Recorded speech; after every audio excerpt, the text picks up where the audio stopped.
Hello everyone, जहां हमारा पहला क्वेश्चन है if the probability of A is 0.5 and the probability of B is 0.2, the probability of the union of A and B is 0.7। अब देखो ये जो probability दी है ए यूनियन बी, ये कितना दिया है 0.7। इसके अलावा अगर हम लोग देखें तो probability of A plus probability of B भी कितना आएगा 0.5 प्लस 0.2 0.7। तो इस केस में probability A union B is equal to क्या हो रहा है, probability A plus probability B.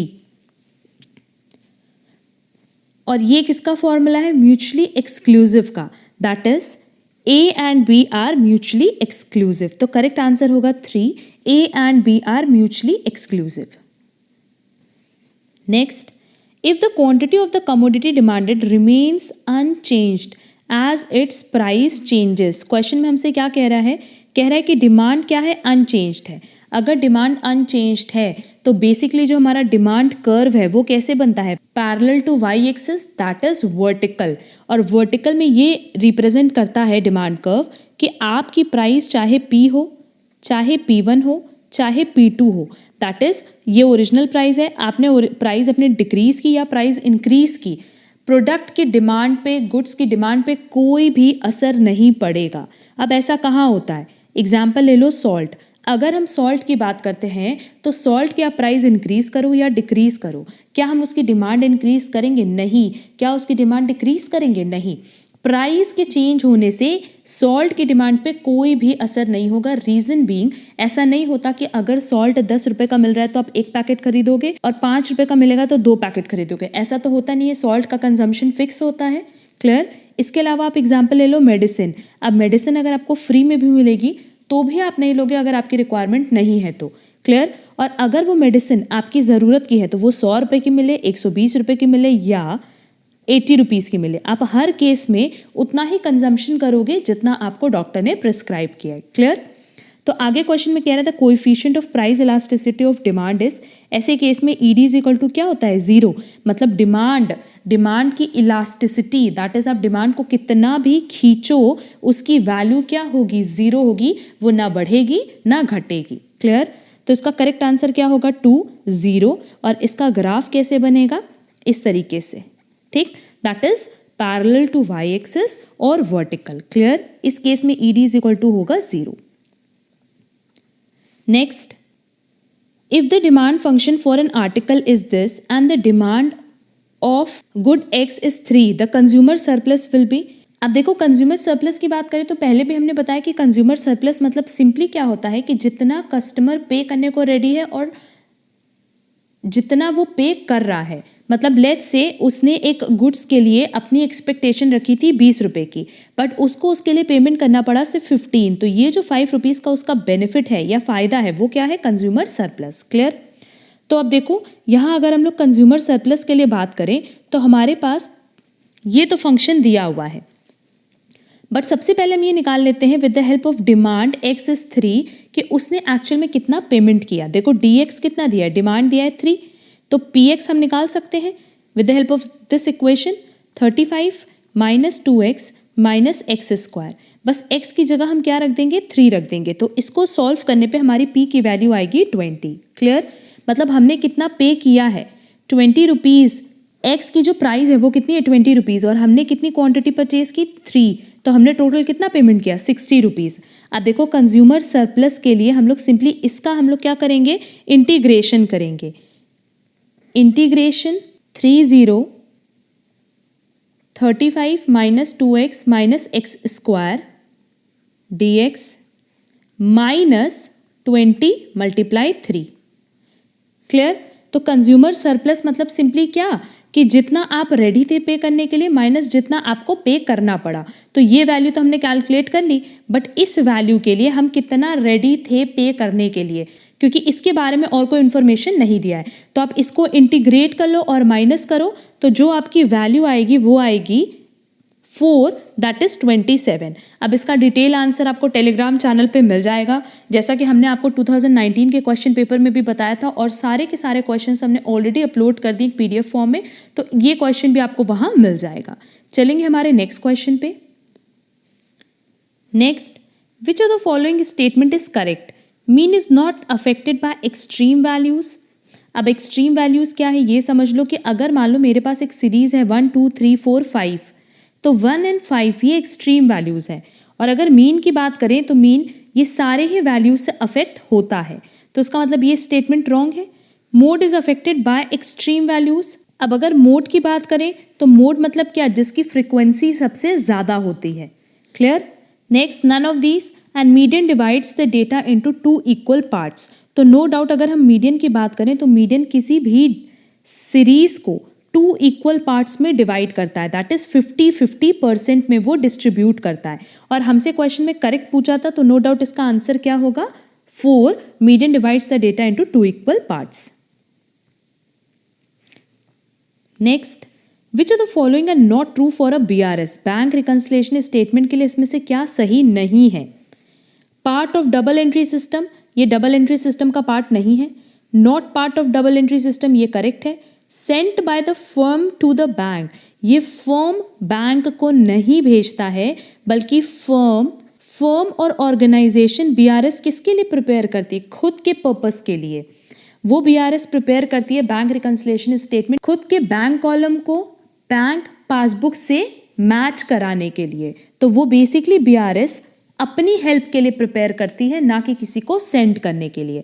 And posted to the ledger account, इसको हम लेजर अकाउंट में भी पोस्ट नहीं करते। It is a kind of statement जो बेसिकली कस्टमर के bank column of cash book को पासबुक के साथ मैच कराने का काम करता है। क्लियर?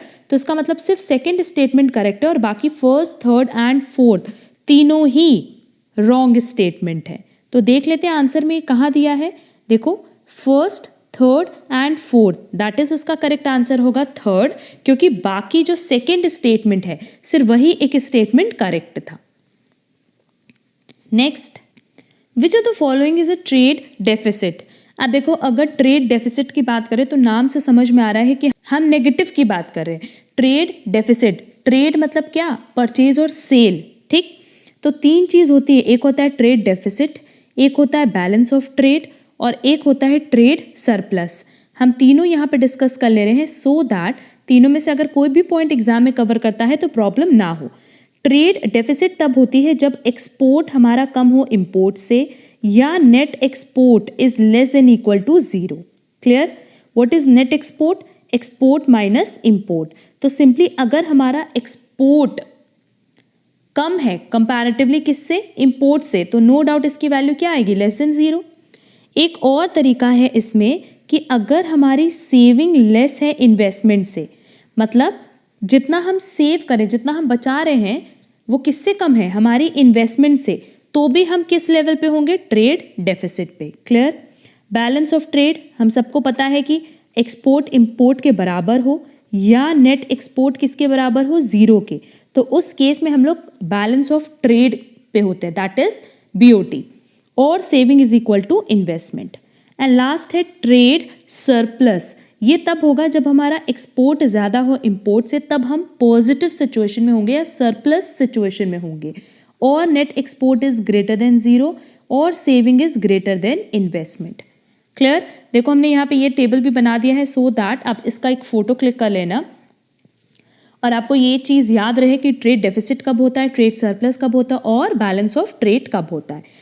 तो देख लेते हैं, ऑप्शन में दिया है saving is less then investment, export is less then import, net export is less then 0 और all of these. But obvious all of these, क्योंकि ये तीनों ही सिचुएशन रिप्रेजेंट कर रही है ट्रेड डेफिसिट को।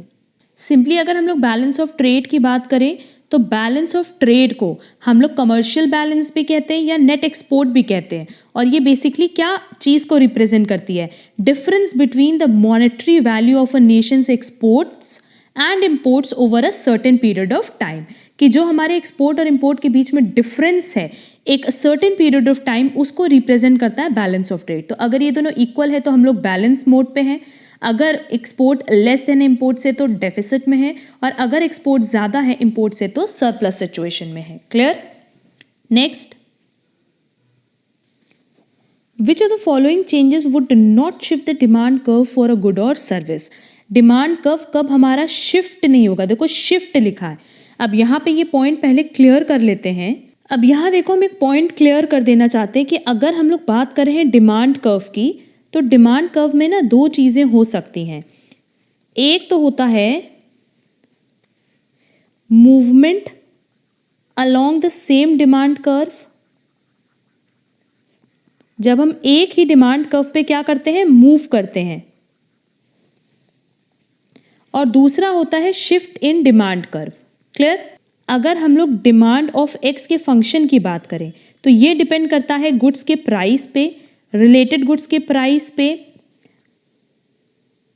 एक्सपेक्टेशन पे, इनकम ऑफ कंज्यूमर पे एंड सो ऑन।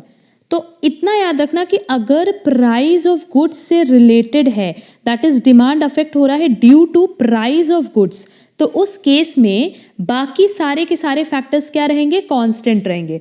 और उस केस में ना सेम डिमांड कर्व पे ही आपका मूवमेंट होता है अपवर्ड डायरेक्शन में एंड डाउनवर्ड डायरेक्शन में। बट अगर हम बात करें कि हमारी प्राइस जो गुड्स की है वो कांस्टेंट है और बाकी सारे फैक्टर्स फ्लक्चुएट करें, दैट इज इंक्रीज और डिक्रीज कर रहे हैं, तो उस केस में हमारे डिमांड कर्व का शिफ्ट होता है आइदर राइटवर्ड और लेफ्टवर्ड। चाहे तो वो राइट में शिफ्ट होगा, चाहे तो वो लेफ्ट में शिफ्ट होगा, ये डिपेंड करता है सिचुएशन पे। क्लियर? अगेन देखो यहाँ पे हम और क्लियर कर दे रहे हैं कि हमने ये चीज़ बोला कि लेट्स से ये हमारा डिमांड है और ये प्राइस है और ये हमारा डिमांड कर्व है इस तरीके से। तो if in case demand change हो रहा है due to change in price, तो उस केस में बाकी सारे फैक्टर्स क्या रहेंगे, अदर थिंग्स रिमेन कांस्टेंट। उस केस में लेट्स से हमारा जो प्राइस है वो 10 है और डिमांड है 20। प्राइस हमारा चेंज हुआ, डिक्रीज हुआ 5, तो नो डाउट डिमांड क्या होगा, इंक्रीज होगा। रीजन बीइंग प्राइस और डिमांड के बीच में किस तरह का रिलेशन है, इनवर्स रिलेशन है। तो यहाँ देखो प्राइस डिक्रीज हुआ बट डिमांड क्या होगा, इंक्रीज हो जाएगा। तो यहाँ मूवमेंट होगा along the same demand curve, और मूवमेंट किस तरह की मूवमेंट है, डाउनवर्ड मूवमेंट। क्लियर? और वैसे ही अगर इसका वाइस वर्सा करो तो अपवर्ड मूवमेंट हो जाएगा। बट देखो एक ही डिमांड कर्व पे हम लोग ऊपर नीचे घूम रहे हैं। ऐसा कब होता है, जब प्राइस और डिमांड, मतलब तब होता है जब डिमांड चेंज होती है due to change in price of goods and other thing remains constant. But if in case मान लो हमारी जो प्राइस ऑफ गुड्स है ये कांस्टेंट है, ये पहले भी 10 थी जिस टाइम हमारा डिमांड 15 था और अभी भी 10 है, और डिमांड इंक्रीज होकर 20 हो गई। बट डिमांड क्यों इंक्रीज हुई, लेट्स से जो कंज्यूमर की इनकम है वो इंक्रीज हो रही है। क्लियर? मान लेते हैं कि जो कंज्यूमर की इनकम है वो इंक्रीज हो गई। तो यहाँ देखो ये डिमांड है, ये प्राइस है, इतनी प्राइस पे हमारी इतनी डिमांड थी, ये हमारा डिमांड कर्व था। क्लियर? बट अभी भी प्राइस सेम है एंड डिमांड इंक्रीज हो रही है due to increase in income of consumer, क्योंकि अब कंज्यूमर की जो इनकम है वो इंक्रीज हो गई। तो उस केस में देखो ये जो डिमांड कर्व है इस पे ही तो मूवमेंट नहीं हो सकता, हमारा डिमांड कर्व शिफ्ट हो जाएगा किधर, राइटवर्ड में। क्लियर? तो ये दो पॉइंट याद रखना, एक होता है movement along the same demand curve और एक होता है इंक्रीज और decrease in demand curve. Movement along the same demand curve तब होता है जब due to change in price demand change हो, और अगर बाकी फैक्टर्स में चेंज होने की वजह से डिमांड चेंज होता है तो उसको हम कहते हैं shift in demand curve. Clear? Hopefully ये पॉइंट तुम लोग को क्लियर हुआ होगा। हम अभी इस पे बहुत ज़्यादा डिटेल डिस्कशन किए नहीं है, बेसिकली हमें सिर्फ इतना बताना था कि movement along the same demand curve and shift in demand curve क्या होता है। क्लियर? आगे जब हमें दूसरा क्वेश्चन इस पे मिलेगा तो हम एक्सपेंशन एंड कॉन्ट्रैक्शन, इंक्रीज और डिक्रीज इन डिमांड कर्व पे भी डिस्कशन करेंगे। चलो वापस हम लोग चल रहे अपने क्वेश्चन पे। तो क्वेश्चन में हमसे पूछा था which are the following changes would not shift the demand curve for a good or service. Shift नहीं होगा। क्लियर? तो शिफ्ट कब नहीं होगा, जब प्राइस ऑफ गुड्स की वजह से डिमांड चेंज हो रही हो। तो इसका करेक्ट आंसर सीधे सीधे क्या हो जाएगा, a change in the price of goods और सर्विस। बाकी देखो अगर प्राइस ऑफ रिलेटेड गुड्स में चेंज हो, इनकम में चेंज हो या एक्सपेक्टेशन में चेंज हो, तो ये तो अदर फैक्टर्स है, और अदर फैक्टर्स की वजह से हमारा डिमांड कर्व क्या होता है, शिफ्ट होता है टुवर्ड्स राइट और लेफ्ट। बट अगर इंक्रीज इन प्राइस है तो उस केस में क्या होगा, movement along the same demand curve. तो करेक्ट आंसर क्या होगा, first. Next, Which of the following is not a reason for an ideal time variance? Ideal time variance मतलब क्या है, जब आपके लेबर्स खाली बैठे हों। तो ये इसका रीज़न क्या नहीं हो सकता? इलनेस और injury to worker, machine breakdown, non availability of material. देखो अगर मटेरियल अवेलेबल नहीं है और लेबर आकर के फैक्ट्री में बैठे हैं तो क्या है, वो खाली बैठे होंगे। अगर मशीन काम नहीं कर रही है, मशीन में कोई रिपेयरिंग का काम चल रहा है, तो उस टाइम पे आपके लेबर खाली बैठे होंगे, या काम करते करते किसी को इंजरी हो गई, चोट लग गई, या कोई बीमार है तो उस वजह से भी वो लोग खाली बैठे होंगे। तो ये सारे रीज़न तो हैं आइडल टाइम वेरिएंस के। बट वेज रेट इंक्रीज, अगर वेज रेट इंक्रीज होता है तो क्या ये कोई रीज़न है खाली बैठने का? नहीं, ये कोई वैलिड रीज़न नहीं है। तो करेक्ट आंसर क्या होगा? Third, wage rate increase. Next, which of the following events would cause both the equilibrium price and equilibrium quantity of potatoes assumed as an inferior good to increase? अब देखो simply हमसे कह रहा है related to inferior goods, और हमें पता है कि what is inferior goods. Inferior goods वो होते हैं जो लो क्वालिटी प्रोडक्ट्स होते हैं, और जनरली हम लोग लो क्वालिटी प्रोडक्ट्स तभी यूज़ करते हैं जब हमारी इनकम कम होती है। क्लियर? ये एक पॉइंट याद रखना कि जो इंफीरियर गुड्स होता है वो बेसिकली लो क्वालिटी प्रोडक्ट्स होता है, तो कंज्यूमर उसको तभी परचेज करना पसंद करते हैं जब उनकी इनकम कम हो। जैसे जैसे इनकम इंक्रीज होगी वैसे वैसे इस लो क्वालिटी प्रोडक्ट की डिमांड डिक्रीज होने लगेगी। क्लियर? तो यहाँ हमसे क्वेश्चन में कह रहा है कि जो पोटैटो की क्वांटिटी है और पोटैटो की प्राइस है वो इंक्रीज हो रही है।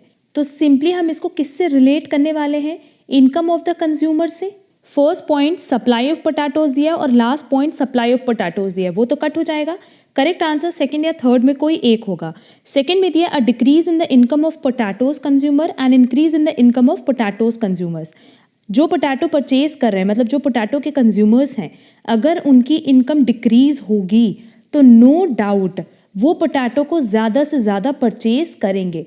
तो अगर वो ज़्यादा से ज़्यादा परचेज करेंगे तो इक्विलिब्रियम क्वांटिटी क्या होगी? इंक्रीज होगी, एंड इक्विलिब्रियम प्राइस भी क्या होगी? इंक्रीज होगी। क्लियर? इफ इन केस मान लो जो पोटैटो कंज्यूमर है उनकी इनकम बढ़ती, वो किसी गुड क्वालिटी प्रोडक्ट की तरफ शिफ्ट कर जाते, तो उस केस में क्या होता कि इक्विलिब्रियम क्वांटिटी डिक्रीज होती। क्लियर? तो हमारे पास करेक्ट आंसर क्या दिया है? Decrease in the income of potatoes consumers. Simply अगर इस इंफीरियर गुड्स के जो कंज्यूमर है उनकी इनकम डिक्रीज होगी तो वो ज़्यादा से ज़्यादा परचेज करेंगे किसको? पोटैटोज को, तो उसकी इक्विलिब्रियम क्वांटिटी भी इंक्रीज होगी एंड इक्विलिब्रियम प्राइस भी। Clear? Next, which one of the following is not true? Decision making is part of planning function. Decision making planning function का पार्ट है, ये तो करेक्ट स्टेटमेंट है।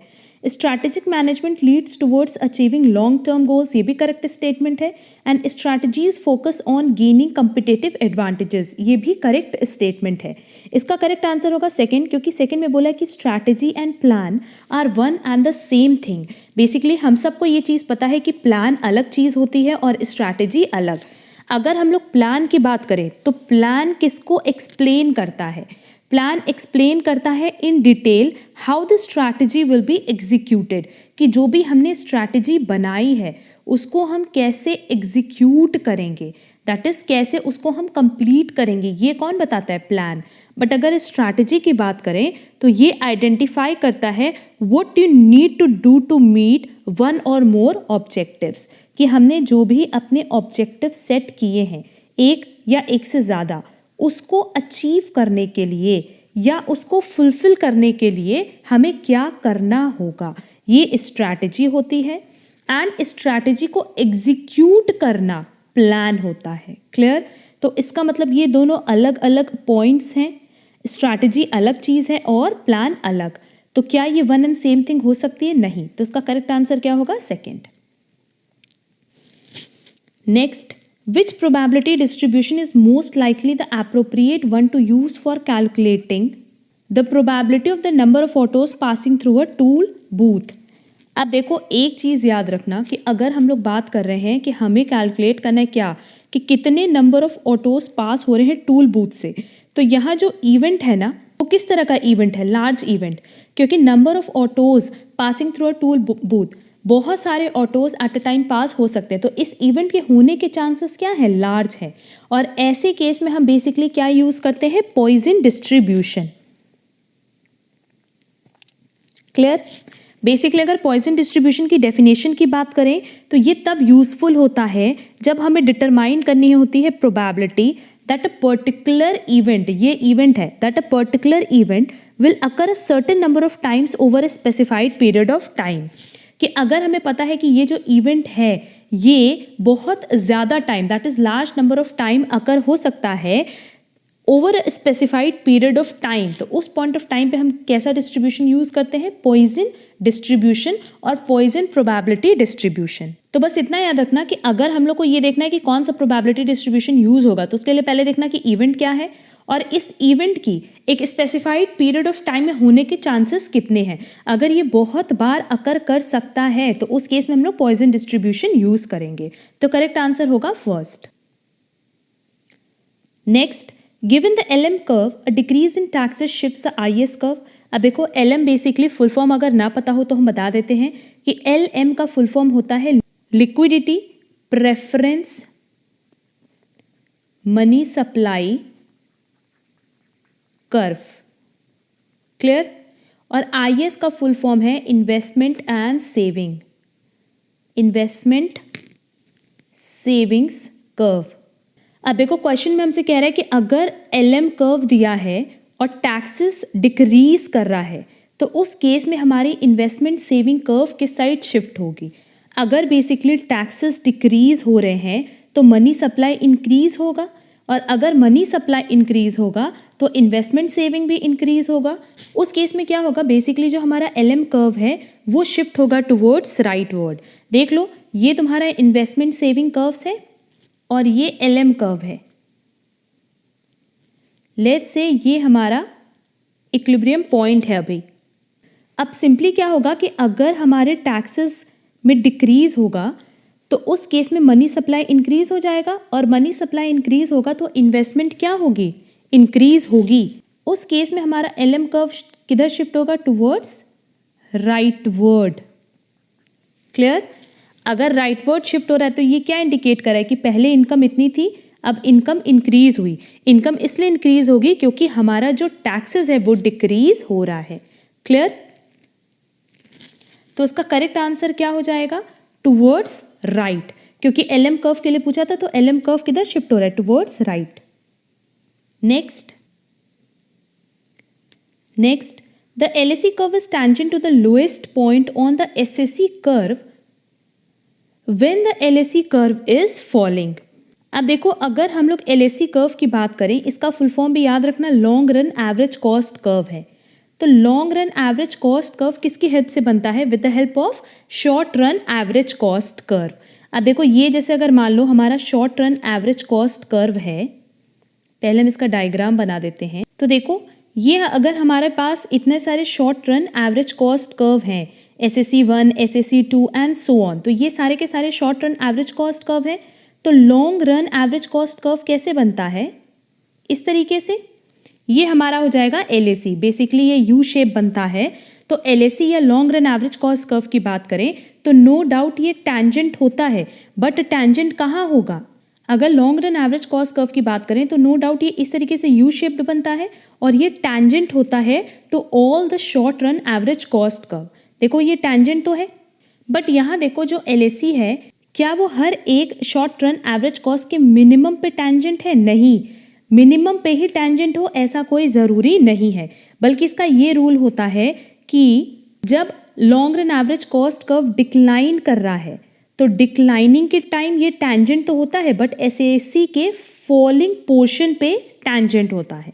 और जब long run average cost curve rise करता है तो जो SAC का राइजिंग पॉइंट है उस पे टैंजेंट होता है। ये दो पॉइंट यहाँ पे याद रखना कि LAC कर्व की अगर हम बात करें तो ये टैंजेंट होता ज़रूर है, बट कैसे टैंजेंट होता है, जिस टाइम LAC डिक्लाइन कर रहा है उस पॉइंट ऑफ टाइम पे वो फॉलिंग पोर्शन ऑफ SAC के टैंजेंट होता है, और जिस टाइम LAC कर्व राइज कर रहा है उस time rising portion of SAC curve के लिए टैंजेंट है। तो टैंजेंट तो नो डाउट LAC कर्व है किसी न किसी पॉइंट ऑफ SAC पे, बट जब LAC फॉल कर रहा है तो फॉलिंग पोर्शन पे टैंजेंट है, जब SAC राइज कर रहा है तो राइजिंग पोर्शन पे टैंजेंट है, एंड जब LAC मिनिमम पे है तो उस पॉइंट ऑफ टाइम पे वो लोएस्ट पॉइंट को टच कर रहा है। क्लियर?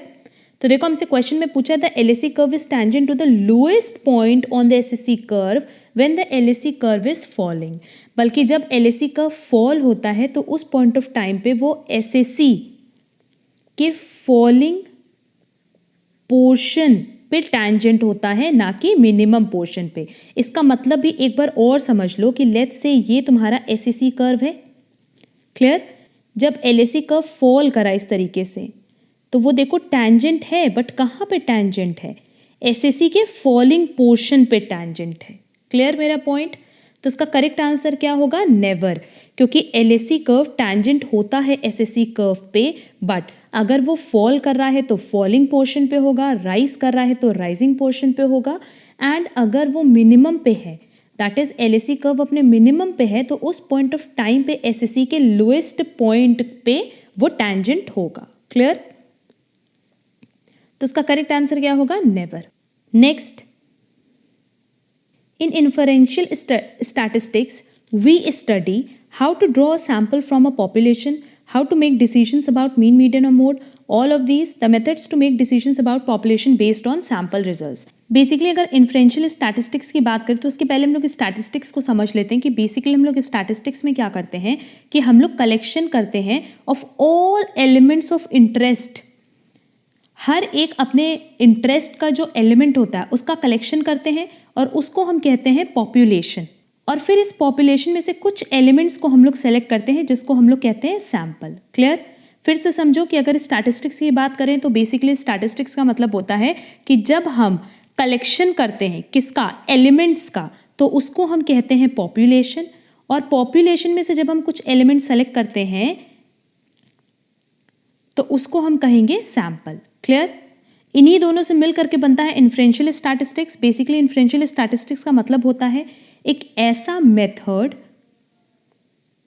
जो यूज करता है सैंपल को results to help make decisions or predictions about a population. अगर इन्फ्रेंशियल स्टैटिस्टिक्स की बात करें तो बेसिकली एक ऐसा मेथड है जहां हम लोग सैंपल्स यूज करते हैं, जिससे बेसिकली हमें इस बात पे हेल्प मिलती है कि हम पॉपुलेशन पे बेस्ड कैसे डिसीजन या कैसे प्रिडिक्शन करें, क्योंकि हमने पॉपुलेशन में से कुछ एलिमेंट सेलेक्ट किया जिसको हमने सैंपल बोला। अब उस सैंपल पे ही हम कुछ ना कुछ स्टैटिस्टिक्स अप्लाई करेंगे और उस मेथड्स की हेल्प से हम लोग पॉपुलेशन से रिलेटेड प्रिडिक्शन एंड डिसीजंस लेते हैं। तो इस पूरे मेथड को हम कहते हैं इन्फ्रेंशियल स्टैटिस्टिक्स। तो इन्फ्रेंशियल स्टैटिस्टिक्स किससे रिलेटेड है? पॉपुलेशन से एंड सैंपल से। तो इसका करेक्ट आंसर क्या होगा? The methods to make decisions about population based on sample results. जब आप सैंपल पे बेस्ड होकर के पॉपुलेशन से रिलेटेड कुछ डिसीजन लेते हैं तो उसको हम कहते हैं inferential statistics. Next, calculate the prime cost from the following information. अब देखो अगर हमसे प्राइम कॉस्ट पूछा है क्वेश्चन में तो प्राइम कॉस्ट मतलब क्या? Direct material consumed plus direct labour और direct wages plus direct expenses. तो देखो हमारे पास क्वेश्चन में डायरेक्ट मटेरियल कंज्यूम्ड दिया है, डायरेक्ट लेबर दिया हुआ है और डायरेक्ट एक्सपेंसेस भी दिया है। अगर मैन्युफैक्चरिंग ओवरहेड की बात करें तो ये रिप्रेजेंट करता है फैक्ट्री ओवरहेड को। तो सिंपली अगर हम ये तीन फिगर ऐड कर दें तो हमारे पास क्या आ जाएगा? Prime cost. इसको ऐड करते हमारे पास टोटल आएगा 1,70,000। तो इसका करेक्ट आंसर होगा 1,70,000। Next, information concerning as limited single product is as follows. आगे हमसे क्वेश्चन में पूछा है कि कंपनीज का ब्रेक इवन पॉइंट कब होगा। तो ब्रेक इवन पॉइंट कैलकुलेट करने के लिए सबसे पहले एक बार हम लोग फॉर्मूला देख लेते हैं। Fixed cost divided by contribution per unit. और कंट्रीब्यूशन कैसे निकालते हैं होपफुली सबको पता होगा, sales price per unit minus variable cost per unit करके। अब देखो क्वेश्चन में हमारे पास फिक्स कॉस्ट दिया है क्या, देख लेते हैं। क्वेश्चन में सेलिंग प्राइस दिया है, वेरिएबल प्रोडक्शन कॉस्ट दिया है, वेरिएबल सेलिंग कॉस्ट दिया है, फिक्स प्रोडक्शन कॉस्ट दिया है, फिक्स सेलिंग कॉस्ट दिया है। तो इसका मतलब ये दोनों पॉइंट हमारे पास दिया है रिलेटेड टू फिक्स कॉस्ट। आगे क्वेश्चन में कह रहा है कि हमने 10,000 यूनिट्स प्रोड्यूस किए और 10,000 यूनिट्स मार्केट में बेच भी दिए, क्लियर। तो देखो जो प्रोडक्शन हो रहा है वो कितने यूनिट्स का हो रहा है? 10,000 का, और सेल भी हम कितना करें? 10,000। तो सीधे सीधे फिक्स्ड कॉस्ट मेरा कितना आ जाएगा? 10,000 मल्टीप्लाई 4 प्लस 10,000 मल्टीप्लाई 0.80, क्लियर। अभी हम लिख करके भी बता देते हैं। डिवाइडेड बाय हमारा सेलिंग प्राइस दिया हुआ है 6 और माइनस क्या करना है? Variable cost. तो वेरिएबल कॉस्ट देखो, वेरिएबल प्रोडक्शन कॉस्ट भी है, वेरिएबल सेलिंग कॉस्ट भी है, तो इन दोनों पॉइंट को हम लोग ऐड कर देंगे यहाँ पे। तो देखो हम यहाँ पे सीधे सीधे फिगर लिख दे रहे हैं कि फिक्स कॉस्ट है मेरा 10,000, 10,000 multiply 4 plus 10,000 multiply 0.8 divided by selling price is 6 minus variable cost है 1.20 प्लस 0.40। इसको सॉल्व करने पे हमारी जो वैल्यू आ रही है वो आएगी 48,000 और डिवाइडेड बाय 4.4।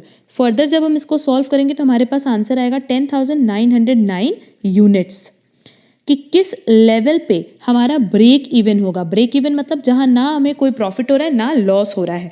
तो अगर हमने 10,909 यूनिट्स बनाई होती तो हम उस सिचुएशन में होते जहाँ हमें ना कोई फ़ायदा हो रहा होता ना कोई नुकसान हो रहा होता। बट हम कितनी यूनिट्स बना रहे हैं? Only 10,000 units. तो इसका करेक्ट आंसर होगा 1, 10,909 units. Next, the balance of sinking fund investment account after the realization of investment is transferred to। अगर हम इन्वेस्टमेंट सेल कर देते हैं तो जितना balance sinking fund investment account में बचा होता है उसको हम लोग डाल देते हैं सिंकिंग फंड अकाउंट में, और सिंकिंग फंड अकाउंट का जो बैलेंस बचा होता है आफ्टर रिडम्पशन उसको हम ट्रांसफर करते हैं to general reserve account. Clear? इसका करेक्ट आंसर होगा 4, sinking fund account. Next, following information is available of XYZ limited for quarter ended June 2017। Quarter मतलब हर 3 महीने को हम लोग कहते हैं क्वार्टर। अब देखो बेसिकली अगर हम लोग ईयर वाइज बात करें तो 1 जनवरी टू 31 मार्च ये क्या है? फर्स्ट क्वार्टर है। क्लियर? अब देखो क्वेश्चन में हमारे पास फिक्स कॉस्ट दिया है, वेरिएबल कॉस्ट दिया है, सेलिंग प्राइस दिया है, आउटपुट लेवल दिया है। What will be the amount of profit earn during the quarter using the marginal costing technique. हमें क्या यूज़ करने बोला है? Marginal costing technique. तो सिंपली हम लोग फॉर्मूला अप्लाई कर सकते हैं, sale price minus variable cost, ये हमारा आ जाएगा कंट्रीब्यूशन। इसमें से हम माइनस कर देंगे अपना फिक्स कॉस्ट तो हमारे पास आ जाएगा प्रॉफिट। तो हमारी सेलिंग प्राइस कितनी हो जाएगी? 1,50,000 इंटू 15 दैट इज 22,50,000। अब इसमें से वेरिएबल कॉस्ट माइनस कर दो, 1,50,000 इंटू 10 करके दैट इज 15 लाख। तो हमारे पास जो बैलेंस बचा वो है 7,50,000 का, और ये 7,50,000 क्या है? कंट्रीब्यूशन। इस कंट्रीब्यूशन में से जब हम फिक्स कॉस्ट माइनस करेंगे that is contribution minus fix cost, तो मेरे पास क्या आ जाएगा? प्रॉफिट आ जाएगा। तो 7,50,000 में से हम ये 5 लाख माइनस कर दें, मेरे पास बैलेंस आ जाएगा 2,50,000 का, और यही हमारा प्रॉफिट है। तो करेक्ट आंसर होगा first. Next, the outflow of funds to require an asset that will benefit the business for more than 1 accounting period is referred to as. ये हमने पहले भी डिस्कस किया हुआ है कि अगर एक पीरियड से ज़्यादा आपको उसका बेनिफिट मिल सकता है तो उस तरह के खर्चे को हम कहते हैं capital expenditure. That is first. Capital expenditure, revenue expenditure, capital receipt, revenue receipt पे हमने एक डिटेल क्लास ऑलरेडी अपलोड की हुई है, उसकी लिंक हम आपको डिस्क्रिप्शन बॉक्स में प्रोवाइड कर देंगे। और क्योंकि ये टॉपिक बहुत इंपॉर्टेंट है एग्जाम पॉइंट ऑफ व्यू से, तो इसकी कवरेज आप बहुत अच्छे से वहाँ से कर लेना। Next, unemployment rate is equal to, देखो अगर अनएम्प्लॉयमेंट रेट की बात करें तो सीधा सीधा इसका फॉर्मूला क्या है? Number of unemployed divided by total number of labours. मतलब जितने लेबर हैं उनमें से जितने अनएम्प्लॉयड हैं। क्लियर? इनटू 100। तो देखो हमारे पास ऑप्शन कौन सा दिया है? Third, number of unemployed divided by labour force into 100। तो करेक्ट आंसर होगा third. Next, when demand for loanable funds is given, tax incentives for saving increase the supply of loanable funds, which in turn क्या कह रहा है कि अगर loanable funds की market में डिमांड है, क्लियर, और टैक्स इंसेंटिव्स मिलेगा फॉर सेविंग, उससे सप्लाई भी मार्केट में इंक्रीज हो जा रही है। तो उस केस में क्या होगा कि जैसे ही सप्लाई इंक्रीज होगी इंटरेस्ट रेट डिक्रीज हो जाएगा, क्योंकि मार्केट में मनी की सप्लाई अगर बढ़ गई तो उस केस में उसका इंटरेस्ट रेट डिक्रीज होगा। तभी लोग, क्योंकि देखो मार्केट में डिमांड भी है बट लोगों के पास सप्लाई की वजह से ये ऑप्शन इंक्रीज हो गया कि वो कई जगह से अप्लाई कर सकते हैं लोनेबल फंड्स के लिए। तो जहाँ इंटरेस्ट रेट कम होगा वहाँ से वो लोन रेज करेंगे। क्लियर? तो अगर मार्केट में सप्लाई इंक्रीज हुई तो इंटरेस्ट रेट नो डाउट क्या होगा? डिक्रीज हो जाएगा। तो करेक्ट आंसर क्या होगा? Decrease interest rate. Next, When the sales increase from 40,000 to 60,000 and profit increases by rupees 5,000, the PV ratio is, अब देखो PV रेशियो को कैलकुलेट करने का एक और तरीका था, that is profit volume ratio को change in profit divided by change in sales. तो हमारे पास ऑलरेडी प्रॉफिट कितने से इंक्रीज किया है 5,000 से, और हमारा सेल्स कितने से चेंज हो रहा है 60,000 माइनस 40,000 दैट इज 20,000। तो इसका करेक्ट आंसर क्या हो जाएगा इसको सॉल्व करने पे, तो 0.25 या हम कह सकते हैं 25%, क्योंकि पीवी रेशियो है ये हमेशा परसेंट में ही कैलकुलेट किया जाएगा। तो इसका करेक्ट आंसर होगा first 25%। Next, inter office adjustments net will appear in the balance sheet of a bank under. अब देखो अगर हमने बैंकिंग कंपनी के फाइनेंशियल स्टेटमेंट्स देखे हैं तो हमको पता होगा कि इंटर ऑफिस एडजस्टमेंट ये हम बेसिकली कहाँ दिखाते हैं, अदर असेट्स ओनली में। अब क्योंकि ये क्वेश्चन आया है रिलेटेड टू बैंकिंग, तो बैंकिंग कंपनी से रिलेटेड जो आपका प्रॉफिट एंड लॉस अकाउंट और बैलेंस शीट है वो आप एक बार अच्छे से रिवाइज कर लेना, क्योंकि अगर एक क्वेश्चन एग्जाम में कवर किया है तो इससे रिलेटेड कोई भी क्वेश्चन एग्जाम में कवर कर सकता है। Next, apple and banana are substitutes. Low snowfall in hill area sharply reduces the apple harvest that would. अब देखो एप्पल और बनाना क्या है, सब्स्टिट्यूट्स हैं। अच्छा, कह रहा है कि low snowfall in hill areas sharply reduces the apple harvest. अगर एप्पल की सप्लाई डिक्रीज हो गई तो उस केस में क्या होगा कि सिंपली जो कस्टमर है वो बनाना की तरफ शिफ्ट हो जाएंगे। रीज़न बीइंग एप्पल और बनाना सब्स्टिट्यूट प्रोडक्ट है। और एक और चीज़ कि अगर सप्लाई डिक्रीज होगी तो खुद ब खुद इसकी प्राइस क्या होगी, इंक्रीज हो जाएगी, और जैसे ही इसकी प्राइस इंक्रीज होगी लोग बनाना की तरफ शिफ्ट हो जाएंगे। क्लियर? तो देखो हमारे पास ऑप्शन दिया increase consumer surplus in market for Apple, ये तो पॉसिबल ही नहीं है, क्योंकि अब इस केस में क्या होगा कि अगर हमने सोचा है कि हमें 10 रुपये की एप्पल मिलेगी तो मार्केट में क्योंकि उसकी सप्लाई घट गई तो कहीं ना कहीं प्राइस बढ़ करके 12 रुपये हो जाएगी। तो यहाँ हमें कभी भी कंज्यूमर सरप्लस तो हो ही नहीं सकता, बल्कि कंज्यूमर सरप्लस में क्या होगा, डिक्रीज होगा। क्लियर? तो देखो फर्स्ट और सेकेंड ऑप्शन तो हमने कट कर दिया क्योंकि इसमें इंक्रीज इन कंज्यूमर सरप्लस बोला है। अब देखते हैं थर्ड एंड फोर्थ पॉइंट पे। थर्ड पॉइंट में देखो लिखा है कि decrease consumer surplus in the market for Apple. ये तो क्लियर है, ये तो एकदम फिक्स है कि अगर एप्पल की सप्लाई डिक्रीज हुई तो उसकी प्राइस इंक्रीज हो जाएगी एंड लोगों का कंज्यूमर सरप्लस डिक्रीज होगा। आगे लिखा है increase producer surplus in the market for बनाना। तो लोग ज़्यादा से ज़्यादा बनाना की तरफ शिफ्ट होंगे तो इसकी डिमांड क्या होगी, इंक्रीज हो जाएगी, और अगर डिमांड बढ़ जाएगी तो प्रोड्यूसर्स को ज़्यादा से ज़्यादा फायदा होगा। क्लियर? तो इसका करेक्ट आंसर क्या होगा, थर्ड। थर्ड में ये चीज़ बोला है कि जो एप्पल है उसके लिए कंज्यूमर सरप्लस डिक्रीज हो जाएगा और बनाना है उसके लिए प्रोड्यूसर सरप्लस इंक्रीज हो जाएगा। क्लियर? हमने समझा भी दिया।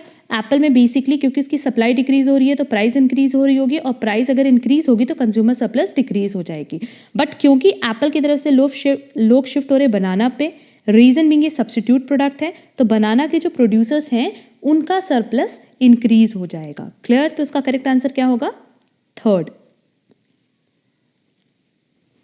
Next, on consolidation of balance sheet, if the total of the fair value of assets acquired is less than the whole purchase consideration, then the differences should be treated as। अब देखो जब हम लोग consolidated balance sheet बनाते हैं तो उस point of time पे हम लोग ये देखते हैं कि होल्डिंग ने जो सब्सिडियरी से परचेज किया है उस असेट की फेयर वैल्यू क्या है और उसको बदले में कितना पेमेंट किया। मान लेते हैं कि जो इसकी फेयर वैल्यू ऑफ असेट है वो है 100 करोड़ की और होल्डिंग ने पेमेंट किया है 120 करोड़ का।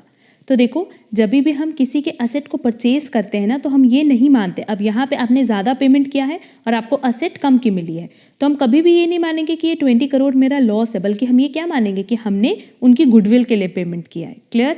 बट इफ़ इन केस मान लो ये अमाउंट होती 80 करोड़, मतलब हमने 80 करोड़ पे किया और हमें मिला कितने का सामान, 100 करोड़ का, तो उस केस में ये 20 करोड़ को हम लोग कैसे ट्रीट करते, एज कैपिटल रिजर्व। क्लियर? तो यहाँ देखो हमने जो fair value of asset acquire की है वो किससे कम है, होल परचेज कंसिडरेशन से, मतलब हमने पेमेंट किया है 100 करोड़ का और हमें सामान मिला सिर्फ कितने का, 80 करोड़ का। तो हम ये मान रहे हैं कि ये 20 करोड़ एक्स्ट्रा जो हमने पेमेंट किया है वो गुडविल के लिए पेमेंट किया है। तो करेक्ट आंसर क्या होगा, second. Next, deglobalization implies all of the following except reducing interdependence in nation states. क्योंकि क्वेश्चन में देखो हमसे ग्लोबलाइजेशन नहीं पूछा है, डी ग्लोबलाइजेशन पूछा है, तो नो डाउट रिड्यूस करेगा interdependence, reducing interdependence in nation state से करेक्ट है, non integration of economic activities, reduction in border trade, but a border less world क्या डीग्लोबलाइजेशन में होगा? नहीं, वो ग्लोबलाइजेशन में होगा। तो करेक्ट आंसर क्या होगा? फर्स्ट। इसलिए क्वेश्चन बहुत ध्यान से पढ़ना, क्वेश्चन में साफ साफ पूछा है deglobalisation implies all of the following. तो डीग्लोबलाइजेशन किसको रिप्रेजेंट नहीं करेगा? अ बॉर्डरलेस वर्ल्ड को। Next, the task of administration of income tax lies with the no doubt CBDT, that is central board of direct tax. Clear? क्योंकि income tax पूछा है, income tax direct tax है और GST आता हमारा indirect tax में। Next, the government of India launched the campaign in the name of make in India in the year 2014। ये learn करने वाला क्वेश्चन है। Next, a pattern of variation of a time series that repeats every year, हर साल क्या repeat करेगा? No doubt season repeat करेगा, winter, summer, autumn and so on. तो करेक्ट आंसर क्या होगा? 4 seasonal. Next, scientific management is closely related with, इसका correct answer है first, Henry Ford. Next, money stock M1 consist of, अब देखो अगर हम लोग M1 की बात करें तो इसमें बेसिकली 4 चीज़ें आती हैं। पहला आएगा currency outside the US treasury, federal reserve banks and the vaults of depository institutions. इसके अलावा था travellers cheque of non bank issuers, एक और था, थर्ड पॉइंट था demand deposits and last point था other checkable deposits that is OCDs। Clear?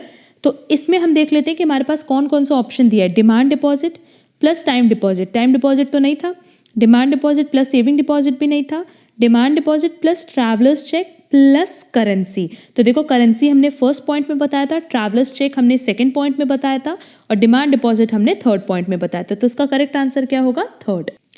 Next, in the long run when aggregate supply curve is horizontal and increase in the aggregate demand curve leads to, अब देखो simply ये क्या कह रहा है कि aggregate supply curve कैसे बना है? हॉरिजॉन्टल बना है। तो ये सप्लाई कर्व हो गया और एग्रीगेट डिमांड कर्व, तो डिमांड कर्व कुछ इस तरीके से बनता है। अब आगे कह रहा है कि इंक्रीज अगर हो रहा है डिमांड कर्व में, ये इंक्रीज हुआ, क्वेश्चन में हमसे क्या कह रहा है? An increase in the aggregate demand curve, तो हमने इंक्रीज कर दिया एग्रीगेट डिमांड कर्व में, तो उस केस में हमारा डिमांड कर्व किस साइड शिफ्ट हो रहा है? राइटवर्ड। क्लियर? और या हम कह सकते हैं अपवर्ड, ऊपर की तरफ। तो करेक्ट आंसर क्या हो जाएगा? Shift in aggregate demand curve upward. Next, division of labour relates to distribution of work as per the ability of the worker, distribution of work as per organisational needs, all of these equal pay for equal work. अगर हमने labour को distribute किया है, अलग अलग किया है, तो बेसिकली उनकी एबिलिटी के बेसिस पे ही तो किया होगा ना। जो ज़्यादा अच्छा काम कर सकता है उनको एक ग्रुप में और बाकी सबको दूसरे ग्रुप में, तो बेसिकली उनकी एबिलिटी पे हमने उनको डिस्ट्रीब्यूट किया है या डिवाइड किया है। तो देखो करेक्ट आंसर क्या होगा? First, distribution of worker as per the ability of the worker. Clear? Next, under floating exchange rate regime a monetary expansion will result in, option देखो, increase in income and trade balance but decrease in exchange rate, increase in income and exchange rate but decrease in trade balance, increase in income but decrease in trade balance and exchange rate, decrease in income and trade balance but increase in exchange rate। अब देखो अगर floating exchange rate regime के case में बात करें कि monetary expansion हो रहा है, तो नो डाउट इनकम बढ़ेगी, ट्रेड बैलेंस बढ़ेगा, बट हमारा एक्सचेंज रेट क्या होता है? डिक्रीज होता है। तो करेक्ट आंसर क्या होगा? First. Next, glass ceiling relates to, glass ceiling इस कॉन्सेप्ट का मतलब ही है करियर ग्रोथ फॉर फीमेल्स। तो करेक्ट आंसर होगा 4। Next, insurance commission receive by the assessees taxable under the head, insurance commission मिल रहा है अगर असेसी को, तो वो ना तो कैपिटल गेन का पार्ट है, ना वो सैलरीज का पार्ट है और ना ही PGBP का। इंश्योरेंस कमीशन अदर सोर्सेज में आएगा, तो इसका करेक्ट आंसर होगा थर्ड, क्योंकि इसको इनकम फ्रॉम अदर सोर्सेज के हेड में हम इनकम दिखाएंगे। Clear? Next, in order to influence spending on goods and services in the short run, monetary policy is directed at directly influencing. Question में हमसे पूछा है कि अगर हमें गुड्स एंड सर्विसेज की स्पेंडिंग को, मतलब जितना कस्टमर अपने गुड्स एंड सर्विसेज पे खर्च कर रहा है शॉर्ट रन में अगर हमें उसको इन्फ्लुएंस करना है तो हम अपनी मॉनेटरी पॉलिसी में क्या चेंज करें? Unemployment rates, inflation rate, economic growth rates और interest rate. But obvious interest rate, क्योंकि अगर मॉनेटरी पॉलिसी में आप कोई चेंज कर सकते हो शॉर्ट रन में तो अपने इंटरेस्ट रेट को चेंज करो। तो अगर इंटरेस्ट रेट में आप चेंज करोगे तो वो डायरेक्टली इन्फ्लुएंस करेगा किसको? स्पेंडिंग को ऑफ गुड्स एंड सर्विसेज। तो करेक्ट आंसर होगा 4 interest rate. Next, if an accumulated provision for depreciation account is in use then the entries for the year's depreciation would be। अब देखो होता क्या है कि जनरली हम लोग जो डेप्रिसिएशन के लिए एंट्री पास करते हैं वो होती है डेप्रिसिएशन टू असेट, बट कई बार हम उसके लिए प्रोविजनिंग करते हैं और प्रोविजनिंग अगर कर रहे हैं that is provision for depreciation account बना रहे तो हर साल का डेप्रिसिएशन इकट्ठा करके दैट इज एक्यूमुलेट करके वो हम दिखाते हैं under the head provision for depreciation account. अगर हमने प्रोविजन फॉर डेप्रिसिएशन अकाउंट बनाया है तो हमारी असेट बुक वैल्यू पे ही दिखती है, उसको हम चेंज नहीं करते हैं, बल्कि उसकी जगह हम लोग क्या दिखाते हैं? Provision for depreciation account. Clear? क्योंकि हर साल का हम लोग असेट में से डेप्रिसिएशन न माइनस करके सिंपली उसको इकट्ठा करके किस हेड में दिखा रहे हैं? प्रोविजन फॉर डेप्रिसिएशन अकाउंट में। तो इसमें 2 एंट्री पास होती है। पहली एंट्री होती है depreciation to provision for depreciation account और दूसरी एंट्री होती है कि हम पीएल में ट्रांसफर कर देते हैं करंट ईयर के डेप्रिसिएशन को, दैट इज दिस वन। और हर साल का डेप्रिसिएशन यहाँ हमने क्या किया? एक्यूमुलेट किया है। तो क्वेश्चन में हमसे यही कह रहा है कि जो एक्यूमुलेटेड डेप्रिसिएशन है उसकी एंट्री क्या होगी। अगर फर्स्ट और सेकंड एंट्री देखें तो डेप्रिसिएशन नलीफाई हो जाएगा और जो एंट्री मेरे पास बची वो क्या है? PL account debit to provision for depreciation account, that is profit and loss को डेबिट करेंगे एंड प्रोविजन फॉर डेप्रिसिएशन को क्रेडिट करेंगे। क्लियर? और देखो ऐसा कौन से ऑप्शन में दिया है? ऐसा दिया है थर्ड ऑप्शन में कि हम पीएल को डेबिट करेंगे और प्रोविजन फॉर डेप्रिसिएशन अकाउंट को क्रेडिट करेंगे। तो करेक्ट आंसर क्या होगा? Third. Next,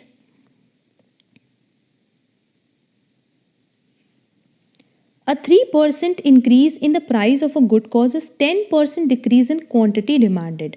Which of the following statement is most likely applicable to this good? देखो सिंपली यहाँ पे हो क्या रहा है कि जो प्राइस है वो इंक्रीज हो रहा है 3% से और क्वांटिटी डिक्रीज हो रही है 10% से। तो हमने ये चीज़ पहले भी बताई हुई है कि जब जितना चेंज प्राइस में हो रहा है उससे ज़्यादा चेंज क्वांटिटी में होगा तो उस केस में ईडी इज ग्रेटर देन 1 होगा। क्लियर? और ऐसा कब होता है? In the case of luxury goods. तो देखते हैं हमारे पास आंसर में क्या लग्जरी गुड्स दिया है। हमारे पास आंसर में सुपीरियर गुड्स है, गिफन गुड्स है, सब्स्टिट्यूट्स है, नेसेसिटी है, बट कहीं पे भी लग्जरी गुड्स नहीं दिया है। तब हम लोग सेकेंड ऑप्शन पे चलते हैं कि हमारे पास ये सिचुएशन कब अराइज होगी कि हमारा प्राइस सिर्फ 3% से चेंज हुआ और डिमांड डिक्रीज हो गया 10% से, दैट इज ऑलमोस्ट इसका 3 टाइम्स वो डिक्रीज हुआ है। तो बेसिकली ऐसा तब होता है जब 2 प्रोडक्ट क्लोज सब्स्टिट्यूट होते हैं। जैसे अगर मान लो टी और कॉफ़ी की बात करें तो टी की प्राइस अगर इंक्रीज हुई तो उस केस में थोड़े से प्राइस में इंक्रीज होने से लोग ज़्यादा शिफ्ट हो जाएंगे किसकी तरफ? कॉफ़ी की तरफ। और कॉफ़ी की डिमांड इंक्रीज कर देंगे एंड टी की डिमांड वो क्या करेंगे? डिक्रीज कर देंगे। तो वैसा यहाँ पे भी हो रहा है कि अगर प्राइस थोड़ा सा चेंज हुआ तो डिमांड में बहुत ज़्यादा फॉल हो रहा है। ऐसा कब होता है? जब आपके पास बहुत सारे सब्स्टिट्यूट्स मार्केट में अवेलेबल होते हैं तो उस पॉइंट ऑफ टाइम पे आप उस प्रोडक्ट को छोड़ के दूसरी प्रोडक्ट की तरफ शिफ्ट हो जाते हो। क्लियर? तो इसका करेक्ट आंसर क्या होगा? थर्ड। एंड इसके अलावा अगर लग्जरी गुड्स दिया होता तो लग्जरी गुड्स भी इसके लिए करेक्ट ऑप्शन होता। Clear? Next, GDP at factor cost plus net property income from abroad minus capital consumption is equal to. देखो हमारे पास ऑप्शन दिया है GNP at factor cost, GDP at factor cost, NNP at market price और NNP at factor cost. Correct answer क्या होगा? 4 NNP at factor cost. Next, Monica deposits money in a bank paying 16% interest rate compounded quarterly. If she wants to have 15,000 in her accounts after 5 years, how much should she deposit today? अब देखो यहाँ पे compound interest की बात हो रही है और अगर कंपाउंड इंटरेस्ट की बात करें तो इसका फॉर्मूला है amount is equal to principal 1 plus rate divided by 100 to the power t। Clear? And compound interest अगर निकालना हो तो simply amount minus principal. Question में अगर हम लोग देखें तो हमारे पास क्या क्या गिवन है। कि अगर उसको 15,000 रुपये चाहिए 5 साल बाद, तो वो कितना पैसा डिपॉजिट करे, दैट इज़ कितना प्रिंसिपल अमाउंट वो डिपॉजिट करे क्वार्टरली। और क्वार्टरली मतलब क्या, हर 3 महीने में एक बार। क्लियर? क्वार्टरली मतलब सिंपली क्या, कंपाउंडेड क्वार्टरली मतलब कि हर 3 महीने में एक बार। देखो क्वेश्चन में यही चीज़ लिखा था कि Monica deposits money in a bank paying 16% interest rate compounded quarterly. If she wants to have 15,000 in her account after 5 years, तो वो आज की डेट पे कितना डिपॉजिट करे। अब एक चीज़ का ध्यान रखना कि अगर कंपाउंडेड क्वार्टरली है तो उस केस में जो रेट होगा उसको हम 4 से डिवाइड करेंगे, क्योंकि 3 मंथ्स करके पूरे साल में 12 महीने होता है, तो ओवरऑल कितना क्वार्टर होगा, 4 क्वार्टर होगा, तभी तो इसको मल्टीप्लाई करने पे 12 मंथ्स आएगा। और जो हमारा टाइम होता है उसको हम किससे मल्टीप्लाई करते हैं, 4 से। बस इस चीज़ का आपको ध्यान रखना है कि रेट को 4 से डिवाइड करेंगे और टाइम को 4 से मल्टीप्लाई करेंगे। तो देखो फॉर्मूला क्या है, amount is equal to principal 1 plus rate divided by 100 to the power t. Amount हमारे पास कितना दिया हुआ है, 15,000। प्रिंसिपल हमें फाइंड आउट करना है, 1 प्लस रेट है 16%, बट 16 डिवाइडेड बाय क्या करोगे, 4। क्यों, क्योंकि यहाँ पे क्वार्टरली है, डिवाइडेड बाय 100, और टाइम कितना है 5 साल इंटू 4। अगेन क्यों, क्योंकि ये कंपाउंडेड क्वार्टरली है, जो हम कंपाउंड कर रहे हैं वो कैसे कर रहे हैं, क्वार्टरली। क्लियर? अब देखो इसको सॉल्व करने पे जो हमारे पास वैल्यू आएगी वो आएगी 15,000 is equal to P 1 plus 4 divided by 100 है, और हम कह सकते हैं 1 divided by 25 to the power 20।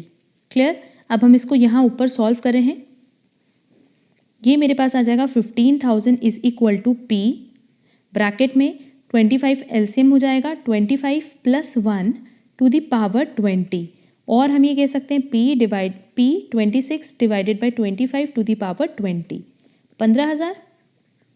अब देखो with the help of calculator हम लोग सिंपली क्या करेंगे कि इसको सॉल्व कर लें, तो ये आ जाएगा 15,000 इज इक्वल टू P, और जब हम 26 डिवाइडेड बाई 25 करेंगे तो 1.04 वैल्यू आएगा। इसको हम पावर 20 करेंगे, मतलब अगर आप लोग को नहीं आता तो हम बता रहे हैं कि सीधे कैलकुलेटर पे क्या करना है, 1.04 मल्टीप्लाई 1.04 मल्टीप्लाई 1.04 ऐसे करके 20 टाइम्स करना, तो जो वैल्यू आएगी वो आएगी 2.19112314। क्लियर? तो अब ये वैल्यू यहाँ ला करके डिवाइड कर दो तो प्रिंसिपल आ जाएगा। इसको जब हम डिवाइड करेंगे तो हमारी एग्जैक्ट वैल्यू आएगी प्रिंसिपल की 6845.8042। तो देखो हमारे पास करेक्ट ऑप्शन कौन सा दिया है, 4। बस इसमें 0.80 दिया है यहाँ तक, पर ओवरऑल वैल्यू आ रही है 0.8042, तो करेक्ट आंसर होगा 4। Clear? Next, the weight of a student in a college is. देखो अगर हम लोग वेट ऑफ अ स्टूडेंट की बात करें तो बेसिकली जो वेट है वो तो अनलिमिटेड नंबर में हो सकता है ना, मतलब किसी का वेट 40 भी हो सकता है, तो किसी का वेट 70 भी हो सकता है, तो किसी का 85 भी हो सकता है, किसी का 105 भी हो सकता है, तो अनलिमिटेड नंबर है बेसिकली ऑफ वैल्यूज़। तो इस केस में हम लोग यूज़ करते हैं कॉन्टिन्यूस वेरिएबल, क्योंकि कॉन्टिन्यूस वेरिएबल की अगर बात करें तो continuous variable can take on an unlimited number of values between the lowest and highest points of measurement. Clear? हमने क्या बोला, अगर मान लो जैसे 10 मार्क्स का टेस्ट हो रहा है तब तो आप डिस्क्रीट वेरिएबल यूज़ कर सकते हो 1 2 3 4 5 से लेकर के 10 तक। बट इफ़ इन केस मान लो क्लास में जो टेस्ट हो रहा है वो 100 मार्क्स का हो रहा है, तो किसी का 1 भी आ सकता है, किसी का 2 भी आ सकता है, 0 भी आ सकता है, 40 आ सकता है, 41 आ सकता है। तो उस केस में हम लोग क्या करते हैं, कॉन्टिन्यूस वेरिएबल यूज़ करते हैं 0 to 10, 10 to 20 सो ऑन। इससे क्या होता है कि आप जो अपने डेटा का प्रेजेंटेशन करते हो वो ईजी हो जाता है। क्लियर? तो यही चीज़ हम यहाँ पे बता रहे हैं कि जो कॉन्टिन्यूस वेरिएबल है वो basically unlimited number of values को काउंट कर सकता है, प्रेजेंट कर सकता है। तो उस केस में जहाँ पे अनलिमिटेड नंबर ऑफ वैल्यूज़ आ सकती हैं वहाँ हम क्या यूज़ करेंगे, continuous variable. Clear? Next, a production possible frontiers shifts toward outward. देखो पीपीसी कैसे बनता है, इस तरीके से बनता है। ये कह रहा है कि ये इस तरफ कब शिफ्ट हो सकता है, राइट वर्ड। तो सिंपली ये राइट वर्ड तभी शिफ्ट होगा जब इकोनॉमिक ग्रोथ हो। क्लियर? मतलब जो टोटल अमाउंट है प्रोडक्शन फैक्टर्स की, लाइक लेबर, कैपिटल, जब वो इंक्रीज होगी तो उस केस में हमारा जो प्रोडक्शन पॉसिबिलिटी कर्व है वो शिफ्ट हो जाएगा टुवर्ड्स राइटवर्ड, या हम कह सकते हैं जब टेक्नोलॉजिकल अपग्रेडेशन होगा, टेक्नोलॉजी में कुछ चेंज होगा, तो उस पॉइंट ऑफ टाइम पे क्या होगा कि हमारा कर्व शिफ्ट हो जाएगा टुवर्ड्स राइटवर्ड। तो देखो हमारे पास जो 4 ऑप्शन दिए इसमें करेक्ट आंसर ये है second, the economy experiences economic growth. Clear?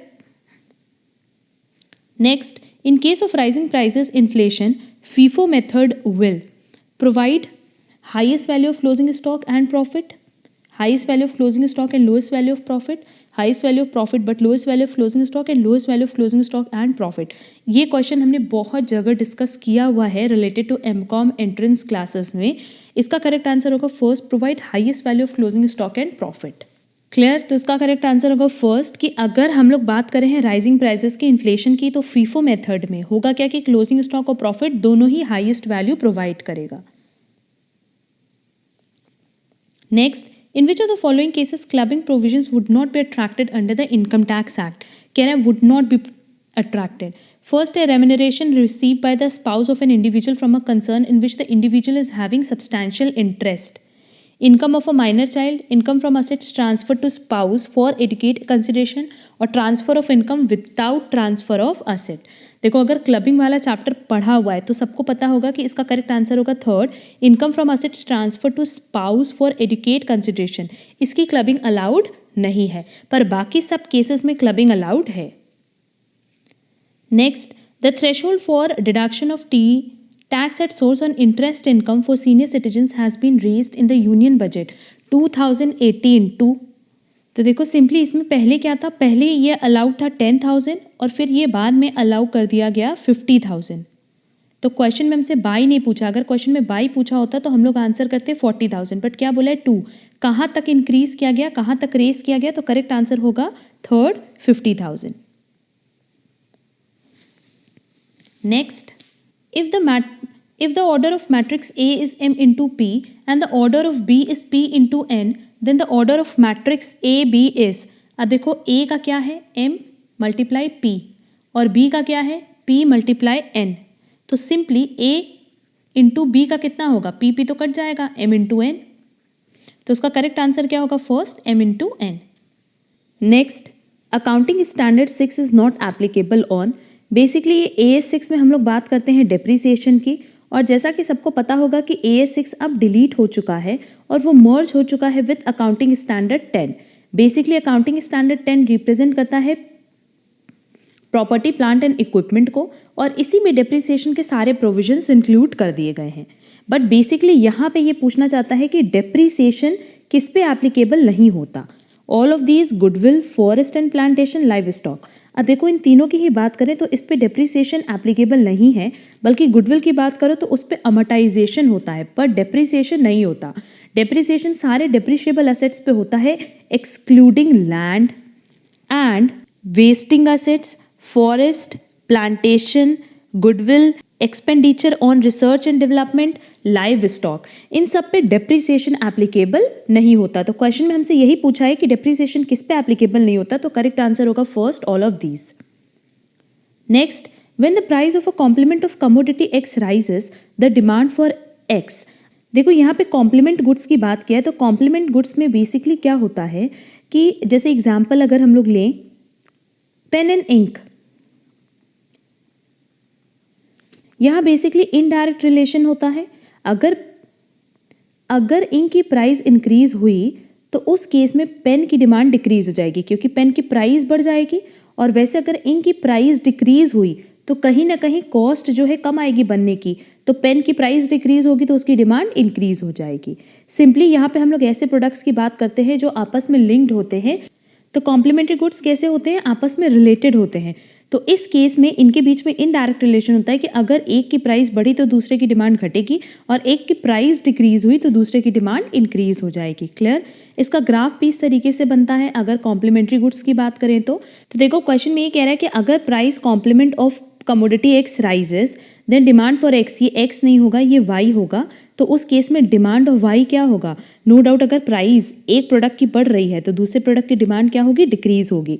तो करेक्ट आंसर होगा थर्ड फॉल्स, क्योंकि सिंपली देखो यहाँ पे कॉम्प्लीमेंट्री की बात किया, और कॉम्प्लीमेंट्री में हम लोग हमेशा एक की प्राइस और दूसरे की डिमांड की बात करते हैं। When a tax is imposed on the sellers of a good, अब देखो अगर गुड्स जो बेच रहा है उस पर टैक्स इम्पोज होगा तो नो डाउट वो अपने प्रोडक्ट की प्राइस को इंक्रीज करेगा, पहली चीज़। और क्योंकि वो सेलर है, दैट इज प्रोड्यूसर है, तो हम लोग सप्लाई कर्व की बात करेंगे ना कि डिमांड कर्व की। तो थर्ड और फोर्थ ऑप्शन तो एप्लीकेबल ही नहीं है। यहाँ सेलर की बात हुई है, दैट इज प्रोड्यूसर की।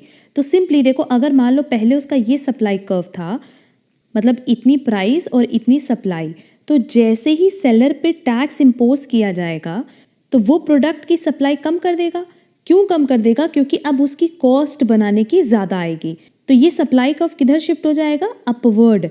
क्योंकि अब वो सप्लाई इसलिए कम कर पाएगा, रीज़न बीइंग कि जो प्रोडक्शन की कॉस्ट है वो ज़्यादा आएगी। कितने से उसको सप्लाई कम करनी पड़ेगी? जितना उस पर टैक्स इम्पोज हो रहा है। तो देखते हैं ऑप्शन, देखो पहला दिया है सप्लाई कर्व शिफ्ट्स अपवर्ड, ये तो क्लियर है। By less than the amount of tax, supply curve shifts upward by the amount of tax. तो करेक्ट आंसर क्या होगा? सेकेंड, क्योंकि जितना टैक्स इम्पोज किया जाएगा उतने से ही आपकी सप्लाई कम होगी। क्लियर? और अपवर्ड तो इसको शिफ्ट होना ही है, तो करेक्ट आंसर होगा second. Next, a key understanding to the relationship between hygiene and motivation factors is. अब देखो अगर एक कंपनी है, कंपनी में अगर हम बात करें कि कंपनी कितना हाइजीन मेंटेन करती है और कंपनी के जो मोटिवेशन फैक्टर्स है, मतलब अपने एम्प्लॉयज़ को मोटिवेट करने के उनके पास जो तरीके हैं, क्या इनके बीच में किसी तरह का कोई रिलेशन हो सकता है? नहीं, क्योंकि इफ़ इन केस मान लो अगर अच्छी हाइजीन नहीं भी मेंटेन कर रहे हैं, गुड हाइजीन फैक्टर्स की एब्सेंस भी है, उस केस में भी एम्प्लॉयज़ को प्रॉपर तरीके से मोटिवेट किया जा सकता है और एम्प्लॉयज़ प्रॉपर तरीके से मोटिवेटेड हो सकते हैं अपनी जॉब्स को करने के लिए। क्लियर? हाइजीन का और मोटिवेशन फैक्टर्स का आपस में बेसिकली कोई लिंक नहीं है। बहुत बार ऐसा कंपनीज में होता है कि गुड हाइजीन फैक्टर्स नहीं भी मेंटेन किए जाते, स्टिल उनके जो एम्प्लॉयज़ हैं वो वेल मोटिवेटेड होते हैं अपनी जॉब्स को परफॉर्म करने के लिए। तो इनके बीच में रिलेशनशिप कैसा होगा? इंडिपेंडेंट, क्योंकि ना तो हाइजीन डिपेंडेंट है मोटिवेशन फैक्टर्स पे और ना ही मोटिवेशन फैक्टर्स डिपेंडेंट है हाइजीन फैक्टर पे। दोनों अलग अलग अकेले अकेले काम कर सकते हैं। तो करेक्ट आंसर क्या होगा? They are independent. Next, a company makes a single product and incurs fixed cost of 30,000 per annum. Variable cost दिया रुपीज़ 5 per unit और selling price दिया 15 per unit. Annual sales demand दिया 7,000. Break even point हमने calculate करना है। तो break even point तो simply हम लोग कैलकुलेट कर सकते हैं। कैसे? पहले भी हमने बता दिया है, fix cost divided bye contribution पर यूनिट, और कॉन्ट्रीब्यूशन पर यूनिट निकालने के लिए भी हमारे पास इंफॉर्मेशन दी है। फिक्स कॉस्ट 30,000 है, कंट्रीब्यूशन पर यूनिट क्या है? वो होगा selling price per unit minus variable cost per unit. Selling price कितना है? 15 और वेरिएबल कॉस्ट कितना है? 5। तो ये हो जाएगा 30,000 डिवाइडेड बाय 10, और हम लोग कह सकते हैं कि सीधे सीधे हमारे पास आंसर आएगा 3000 यूनिट्स। क्लियर? कि अगर कंपनी की डिमांड 7000 है तो 3000 यूनिट पे कंपनी कैसी पोजीशन पे होगी? जहां ना कोई प्रॉफिट हो रहा होगा ना कोई loss. Next, process B had no opening inventory. 13,500 units of raw material were transferred in at rupees 4.5 per unit. Additional material दिया है 1.25 per unit was added in process. Labor overhead दिया है 6.25 completed units के लिए and incomplete units के लिए 2.50. If 11,750 completed units were transferred out, what was the closing inventory in process B? अब देखो सीधे सीधे हम लोग को क्लोजिंग इन्वेंट्री निकालना है। तो स्टार्टिंग में कितना मटेरियल डाला गया? 13,500 और 11,750, ये जो अमाउंट है ये नेक्स्ट प्रोसेस में हम ट्रांसफ़र कर रहे हैं। तो ओवरऑल हमारे पास कितनी यूनिट्स बच गई? 1750। अब ये 1750 क्या होगी? Closing stock. तो देख लेते हैं इस क्लोजिंग स्टॉक पे क्या क्या एप्लीकेबल है। एक ये मटेरियल, एक ये एडिशनल मटेरियल और लेबर एंड ओवरहेड, बट क्या कंप्लीटेड यूनिट्स वाला? नहीं, इनकम्प्लीट यूनिट्स वाला। तो सिंपली हम लोग क्या करेंगे? 4.50 प्लस 1.25 प्लस 2.50, इन तीनों को ऐड करके 1750 से मल्टीप्लाई कर देंगे तो क्लोजिंग स्टॉक की वैल्यू कैलकुलेट हो जाएगी। इसको कैलकुलेट करने पे जो आंसर आएगा वो आएगा third, 14,437.50। Next, a job is budgeted to require 3,300 productive hours including 25% normal idle time. Normal idle time मतलब जो टाइम लेबर वर्क नहीं कर रहे हैं बल्कि खाली बैठे हैं। जैसे मशीन ब्रेक डाउन है तो उस टाइम लेबर्स क्या करते हैं? खाली बैठे रहते हैं। इनपुट नहीं है हमारे पास अवेलेबल, तो वो आउटपुट कैसे प्रोड्यूस करेंगे? तो ये सारा टाइम जो नॉर्मल आइडियल टाइम है वो कितना है? 25%।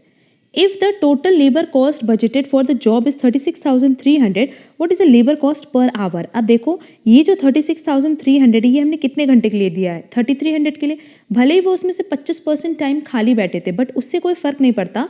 हम लोग जब labour cost per hour calculate करेंगे तो हमारा कैलकुलेशन किसके बेसिस पे होगा? 36,300 डिवाइडेड बाय 3300, जितना टोटल प्रोडक्टिव आवर्स है उसके बेसिस पे ही हम कैलकुलेट करते हैं। इसके कैलकुलेशन पे आंसर आएगा 11, तो इसका करेक्ट आंसर होगा first 11। Next, an equilibrium the slope of the indifference curve is. Equilibrium पे पूछ रहा है कि इंडिफरेंस कर्व का स्लोप क्या होता है। तो देखो सिंपली हम लोग इस तरीके से बनाते हैं, ये हमारी बजट लाइन है और इस तरीके से ये हमारा इंडिफरेंस कर्व बनता है। तो ये टैंजेंट होता है किस पे? बजट लाइन पे। तो देखो ऑप्शन टैंजेंट का तो नहीं दिया है but equal to the slope of the budget line दिया है, तो करेक्ट आंसर क्या होगा? First, equal to the slope of budget line. ज़्यादा स्पेसिफिक है कि अगर दिया होता tangent to the slope of budget line, मतलब बेसिकली इक्विलिब्रियम मतलब क्या? जहाँ पे कंज्यूमर इक्विलिब्रियम पॉइंट पे होते हैं, जहाँ कंज्यूमर सेटिस्फाइड होते हैं, क्योंकि देखो बजट लाइन इस लाइन तक वो अफोर्ड कर सकते हैं और इन डिफरेंस कर्व पे कोई भी पॉइंट हो वो हर एक लेवल पे क्या होते हैं? इक्वली सेटिस्फाइड होते हैं, वो हर एक लेवल पे इनडिफरेंट होते हैं। तो अगर उनकी बजट लाइन पे जो भी पॉइंट पड़ेगा वो उससे सेटिस्फाइड होंगे कंप्लीटली, क्योंकि एक तो वो उसको अफोर्ड कर सकते हैं और इस इनडिफरेंस कर्व में वो कहीं पे भी कोई भी पॉइंट सेलेक्ट करें वो इनडिफरेंट होते हैं। क्लियर? तो ये पॉइंट कौन सा पॉइंट होता है? Equilibrium point. नेक्स्ट देखो क्वेश्चन नंबर 57 का आंसर आपको टेलीग्राम चैनल से मिल जाएगा, क्योंकि सिंपली इसमें ना हम लोगों को प्रोसेस अकाउंट बनाना है। लिखा भी है कि अब नॉर्मल गेन हम कितना ट्रांसफ़र करेंगे कॉस्टिंग पीएल में, तो इस पूरे का पहले प्रोसेस अकाउंट बनाएंगे और फिर प्रोसेस अकाउंट बनाने के बाद हम अब नॉर्मल गेन को ट्रांसफ़र करेंगे कॉस्टिंग पीएल में।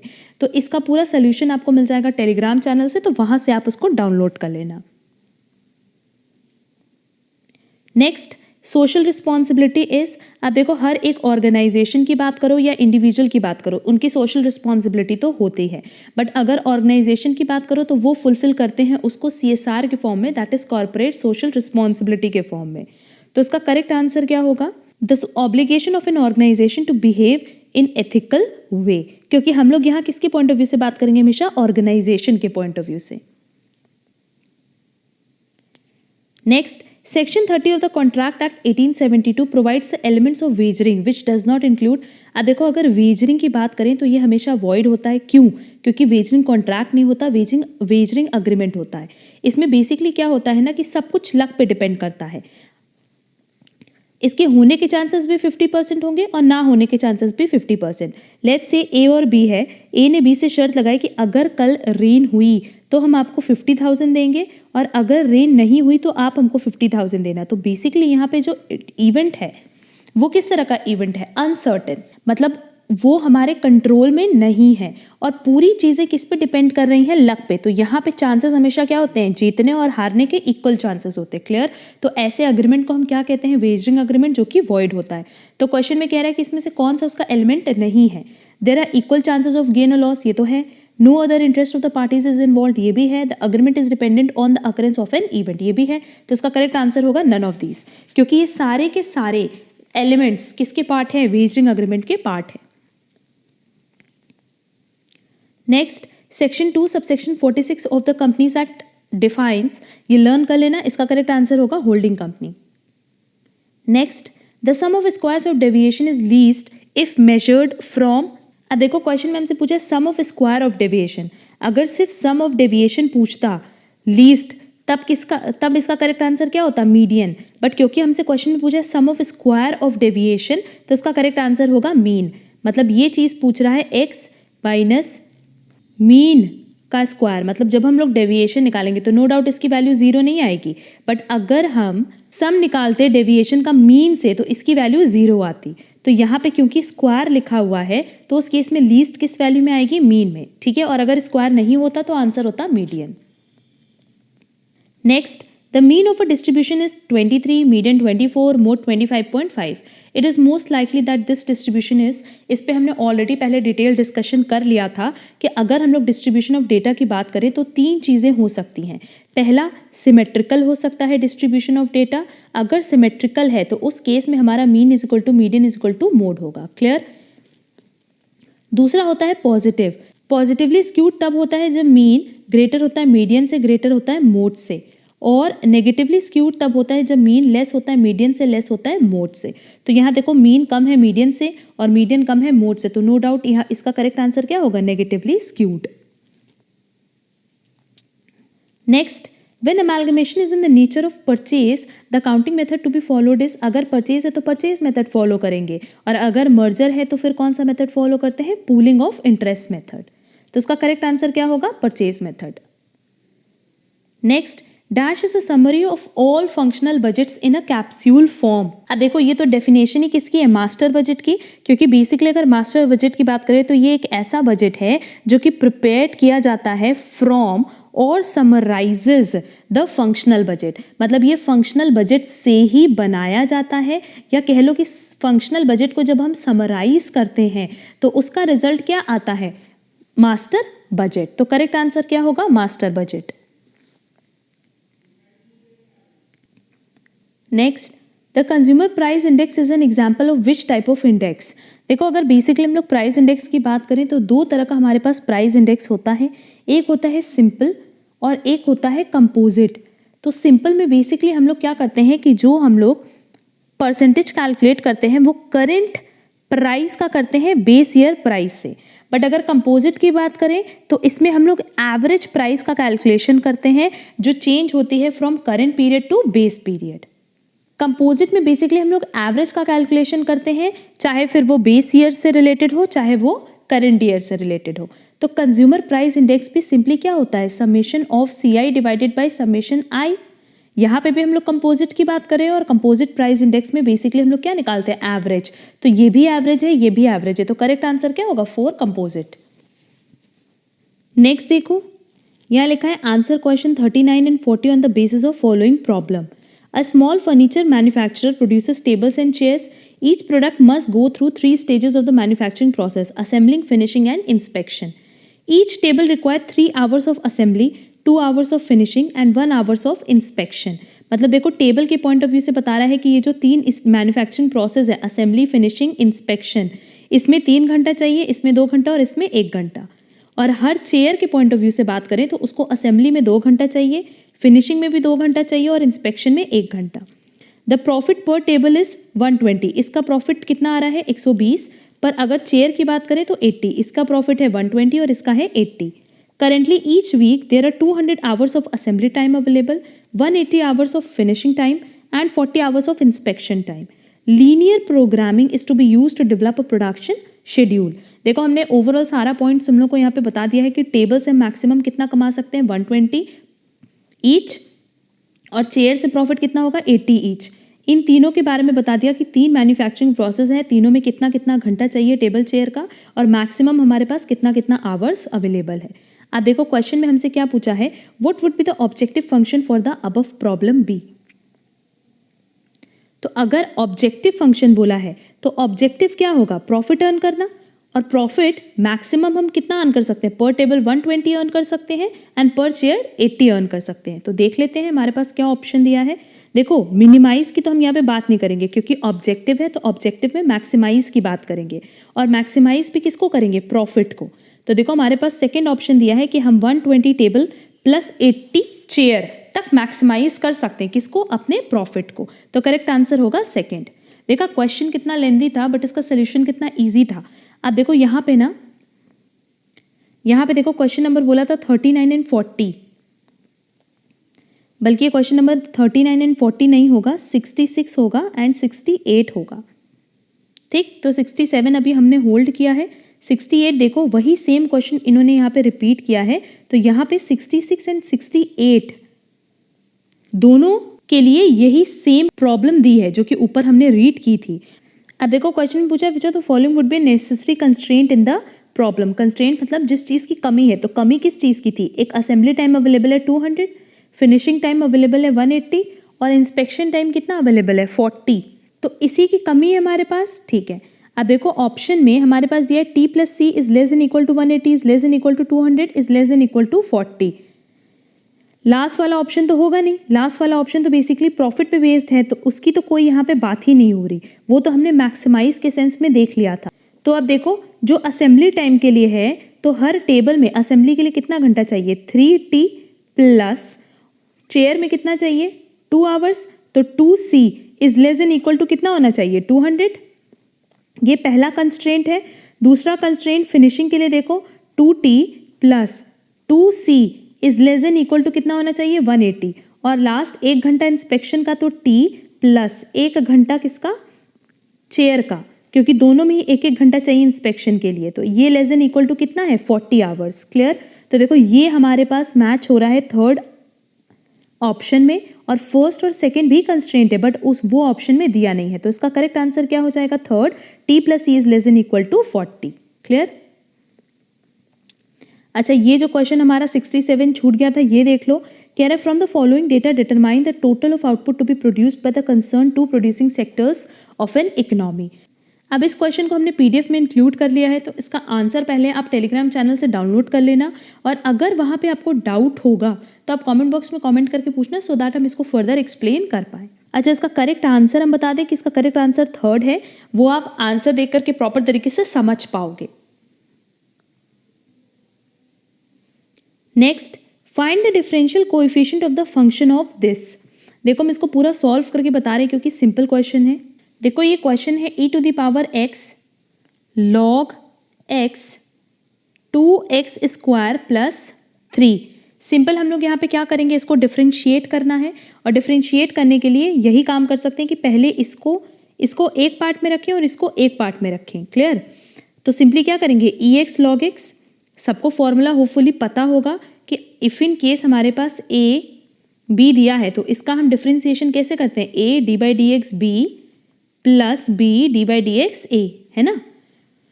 तो इसको अब हम देखो सॉल्व करके बता रहे हैं। ये हो जाएगा e to the power x log x, ये हम एक साइड रख रहे हैं और इसका हम डिफरेंशिएशन कर रहे हैं। चलो यहाँ पे लिख दे रहे हैं D by D x 2x square plus 3। वैसे इसका डिटेल सोल्यूशन आपको हमारे चैनल से मिल जाएगा, टेलीग्राम चैनल से, बट स्टिल हम यहाँ पे बता दे रहे हैं। यहाँ हो जाएगा D by D X E to the power x log x। अब देखो इस पर फिर से वही चीज़ अप्लाई होगा जो अभी हमने एडिशन रूल अप्लाई किया है ना, इस पर फिर वही अप्लाई हो जाएगा। तो देखो क्या आएगा, e to the power x log x, ये तो एज इट इज़ रहेगा, और इसको सॉल्व करने पे कितना आ जाएगा 4x, क्योंकि इसी का डिफरेंशिएशन होना है, प्लस ये एक ब्रैकेट में है 2x स्क्वायर प्लस 3। अब यहाँ पे हम डायरेक्टली इसका डिफरेंशिएशन कर रहे हैं, तो इसका डिफरेंशिएशन आएगा ex, पहले log x का होगा into 1/x plus log x, और ex कितना रहेगा e to the power x ही रहेगा। अब यहाँ पे ये ब्रैकेट ओपन कर देंगे, ये ब्रैकेट ओपन कर देंगे, तो देखो ब्रैकेट ओपन करने पे क्या आएगा e to the power x log x 4x, ये तो ठीक है, प्लस बो साइड का हम ब्रैकेट ओपन कर रहे हैं, तो आएगा हमारा 2x square multiply e to the power x multiply 1/x plus 2x square log x ex plus 3 e to the power x multiply 1/x plus 3 multiply log x ex। Clear. अब देखो इस 1/x को हम कैसे लिख सकते हैं, x to the power -1 कर सकते हैं ना, ये 1/x है तो इसको हम लोग कैसे लिख सकते हैं, x टू द पावर -1। अब देखो अगर हम लोग देखें तो हर में e to the power x common है, तो e to the power x हम डायरेक्टली क्या लेंगे, कॉमन ले लें, तो ये हो जाएगा log x 4x प्लस ये क्या हो जाएगा, ये x और ये कट जाएगा तो ये 2x ही रह जाएगा, प्लस इसमें से देखो 2x स्क्वायर कॉमन है और log x बाहर कर दिया, प्लस यहाँ से क्या करेंगे 3x to the power -1 plus यहाँ से 3 log x। तो यही मेरा फाइनल आंसर है। तो देखो इसका करेक्ट आंसर सेकंड होगा, बस यहाँ पे log x नहीं होगा। इसका सोल्यूशन भी हम आपको टेलीग्राम चैनल पे प्रोवाइड कर देंगे, वहाँ से दोबारा ये क्वेश्चन अच्छे से देख लेना। Next, if marginal cost is above average cost and output is rising then। अब देखो मार्जिनल कॉस्ट और एवरेज कॉस्ट का रिलेशन समझ लो। अगर मार्जिनल कॉस्ट अबव है किससे? एवरेज कॉस्ट से। तो उस केस में जो एवरेज कॉस्ट है वो राइज करेगा। अगर मार्जिनल कॉस्ट बिलो है एवरेज कॉस्ट के, उसका मतलब एवरेज कॉस्ट डिक्रीज करेगा, और अगर marginal cost is equal to average cost है तो एवरेज कॉस्ट अपने मिनिमम पे होगा। क्लियर? तो देखो यहाँ पे हमसे यही चीज़ पूछा है कि marginal cost is above average cost, तो नो डाउट एवरेज कॉस्ट उस टाइम क्या होगा? राइज कर रहा होगा, और आउटपुट भी बढ़ रहा है, तो नो डाउट एवरेज कॉस्ट क्या होगा? राइजिंग। और हमारे पास ऑप्शन में एवरेज कॉस्ट नहीं दिया, एवरेज वेरिएबल कॉस्ट दिया, तो करेक्ट आंसर क्या होगा? Third, average variable cost is rising. Question number 71 का आंसर आपको हमारे टेलीग्राम चैनल पे मिल जाएगा, और अगर कोई डाउट होगा तो आप कमेंट बॉक्स में कमेंट करके पूछ लेना। Next, for the assessment year 2018-19 the exemption limit for resident individuals above 60 और एज्ड 60 और above but less than 80 years is. अब देखो असेसमेंट ईयर 18-19 की बात पूछा है, हमसे जब भी पूछेगा तो 21-22 पूछेगा असेसमेंट ईयर, बट 18-19 में ये लिमिट थी 3 लाख की, तो करेक्ट आंसर होगा 3। नेक्स्ट, अगेन क्वेश्चन नंबर 73 आपको हमारे व्हाट्सएप ग्रुप और टेलीग्राम चैनल से इसका आंसर मिल जाएगा कंज्यूमर सरप्लस पे। इस पैटर्न पे सेम हमने पहले भी क्वेश्चन सॉल्व करवाया हुआ है। Next, which of the following is not taxable under the head income from other sources? Dividend होगा, विनिंग फ्रॉम लॉटरीज भी, एंड इंटरेस्ट ऑन सिक्योरिटीज भी, but gain from transfer of capital asset ये taxable होता है under the head of capital gain, तो correct answer क्या होगा? Third. Next, which of the following losses is not deductible from business income? कौन सा deductible नहीं होता है? देखते हैं। Depreciation of funds kept in foreign currency of capital purposes, stock in trade due to theft, loss of stock in trade due to destruction by fire, loss of raw material और finish goods in transit. ये 3 तो business income से deductible है, but क्या पहला वाला deductible है? नहीं, तो करेक्ट आंसर क्या होगा? First, depreciation of funds kept in foreign currency for capital purposes, इसका आपको डिडक्शन अवेलेबल नहीं है from business income. Next, which are the following statements regarding residential status of a company is not true? Company के लिए पूछ रहा है, देखते हैं। An Indian company is resident in India only if the control and management of its affairs is situated wholly or partly in India during the previous year. अच्छा, next है, an Indian company is always resident in India. A foreign company is resident in India if control and management of its affairs is situated wholly in India during the previous year. A foreign company is non-resident in India if control and management is situated wholly or partly out of India during the previous year. तो इसका correct answer क्या होगा? First, क्योंकि देखो first में क्या लिखा है, कह रहे हैं कि एक इंडियन कंपनी रेसिडेंट होगी, रेसिडेंट ऑफ इंडिया होगी सिर्फ तब जब उसका control and management of its affairs is situated wholly और partly in India during the previous year, बल्कि पूरी तरीके से जब इंडिया में सिचुएटेड होता है तब हम उसको रेसिडेंट ऑफ इंडिया का स्टेटस देते। तो करेक्ट आंसर क्या होगा? फर्स्ट, क्योंकि नॉट ट्रू बोला था। Next, which of the following statement is are correct? The value of coefficient of correlation can never be zero. Correct बोला है, जीरो तो हो ही सकता है।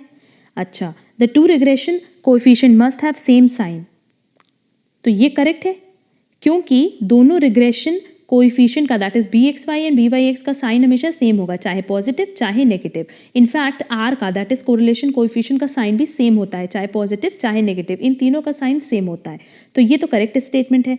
All of this if coefficient of correlation is 0.80 and 80% of variation in dependent variable is explained by independent variable, ये गलत statement है।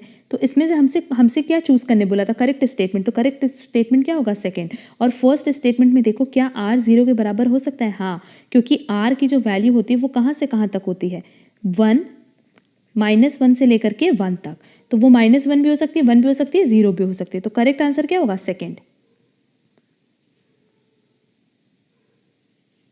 Next, which of the following is not chargeable to tax under the head income from house property?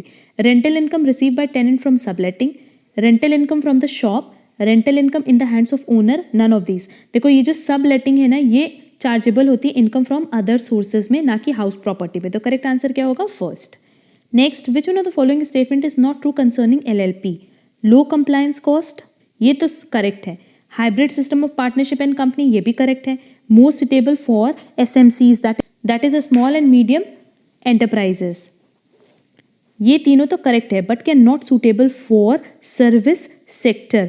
अब देखो क्या वो service sector के लिए suitable नहीं है? सुटेबल है, सर्विस सेक्टर वाले भी LLP that is limited liability partnership बना सकते हैं। तो क्वेश्चन में हमसे यही पूछा था कि इज नॉट टू, तो करेक्ट आंसर क्या होगा? 4, not suitable for service sector. कि ये गलत स्टेटमेंट है, वो सर्विस सेक्टर के लिए भी इक्वली सुटेबल है। Next, which of the following does not drive entrepreneurship? Profitable model है, इनोवेशन है, रिस्क टेकिंग है, बट क्या बायलैटरल रिलेशंस होता है? नहीं। तो करेक्ट आंसर क्या होगा? Bilateral relations. Next, pre acquisition profit in subsidiary company is considered as.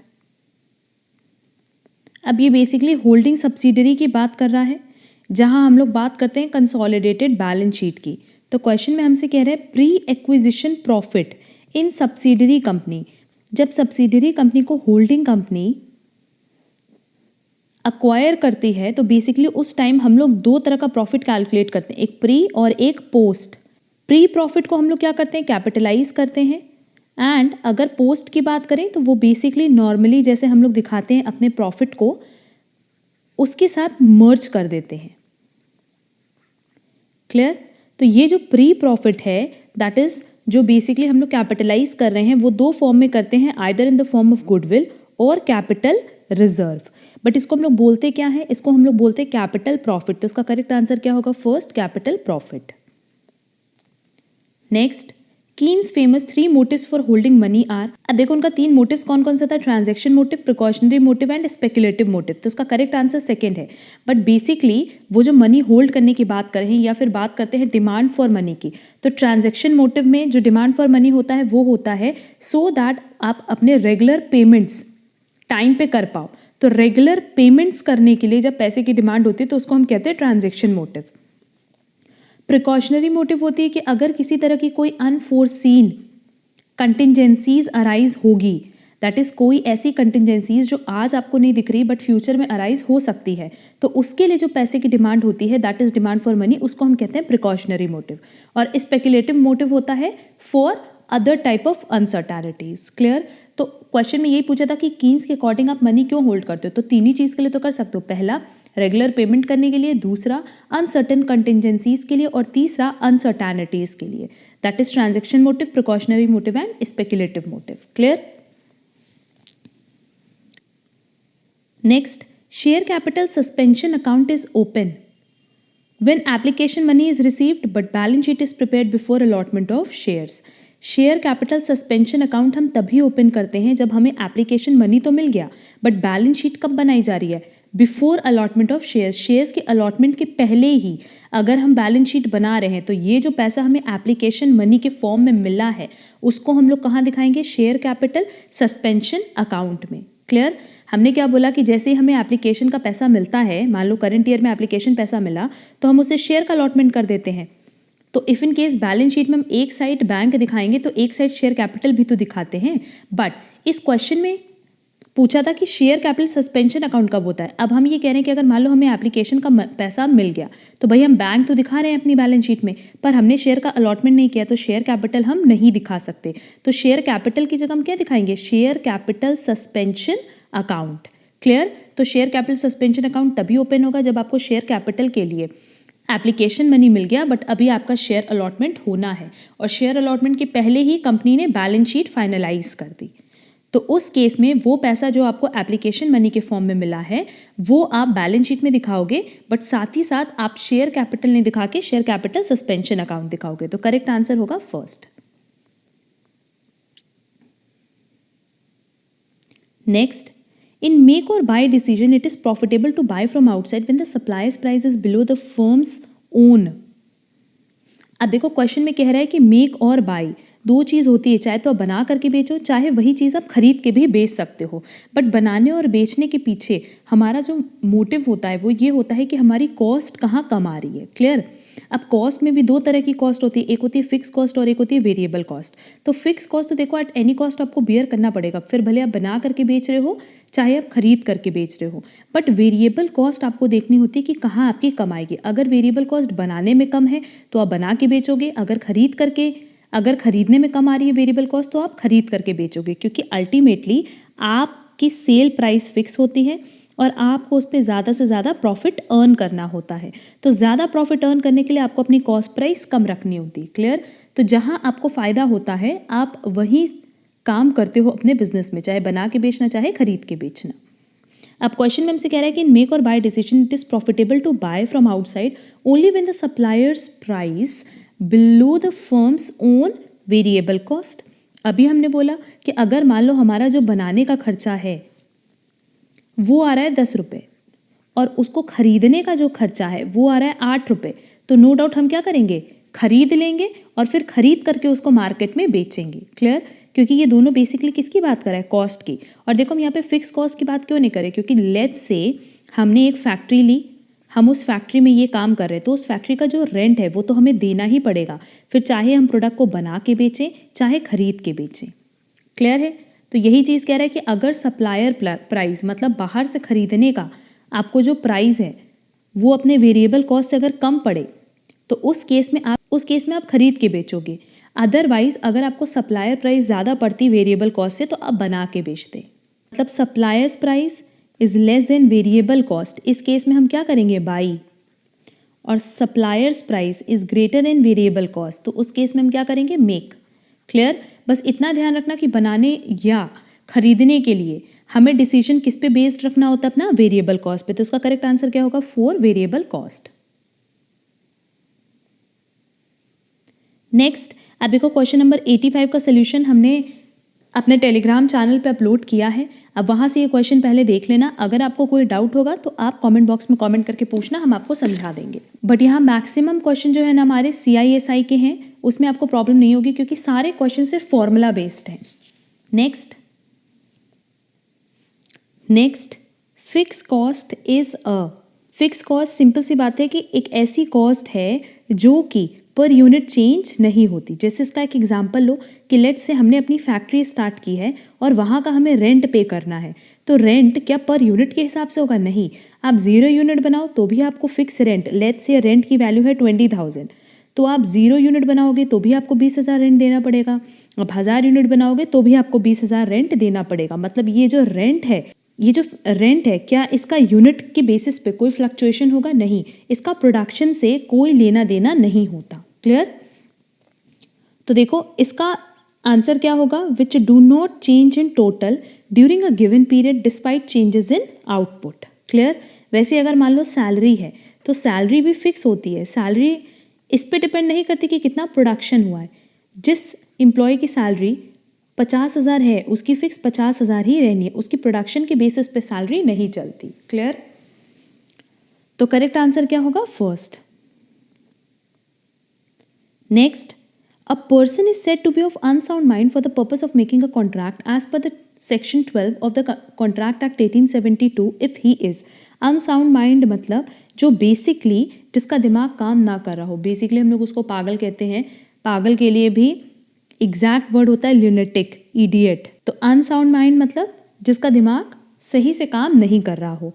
तो एज पर सेक्शन 12 इंटॉक्सिकेटेड मतलब जो नशे में हो, ल्यूनेटिक और इडियोटिक मतलब जो पागल हो, वो सब लोग as per section 12 of the Indian contract act 1872 unsound mind होंगे, जो बेसिकली कॉन्ट्रैक्ट में एंटर करने के लिए एलिजिबल नहीं माने जाते।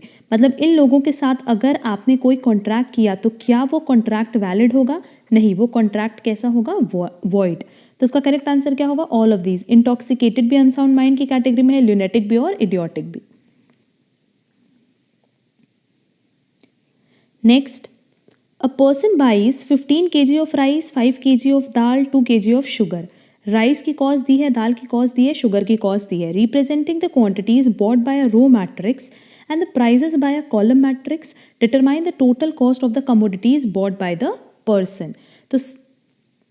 तो देखो सिंपली यहाँ पे किसकी बात कर रहा है, मैट्रिक्स की बात कर रहा है। और हमने पहले भी आप लोगों को बताया है जब हमने 2019 का क्वेश्चन पेपर डिस्कस किया था कि अगर आपको मैट्रिक्स एंड डिटर्मिनेंट्स की पूरी नॉलेज चाहिए तो हमने ऑलरेडी इसकी क्लास अपलोड करके रखी है, जहाँ हमने बहुत सारे क्वेश्चंस भी डिस्कस किए हैं। एंड हम दिल्ली यूनिवर्सिटी के स्टूडेंट्स के लिए बता दें जो दिल्ली यूनिवर्सिटी के लिए प्रिपरेशन करें फॉर MCOM एंट्रेंस, उनके लिए टॉपिक बहुत इंपॉर्टेंट है, चाहे मैट्रिक्स डिटर्मिनेंट्स की बात करो चाहे कैलकुलस की बात करो।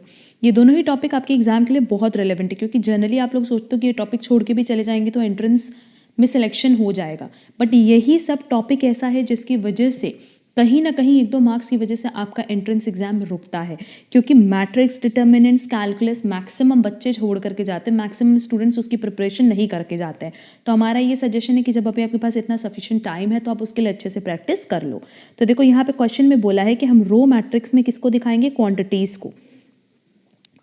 तो रो मैट्रिक्स ये है, क्वांटिटीज़ कितनी है, 15 kg of rice, 5 kg of dal and 2 kg of sugar.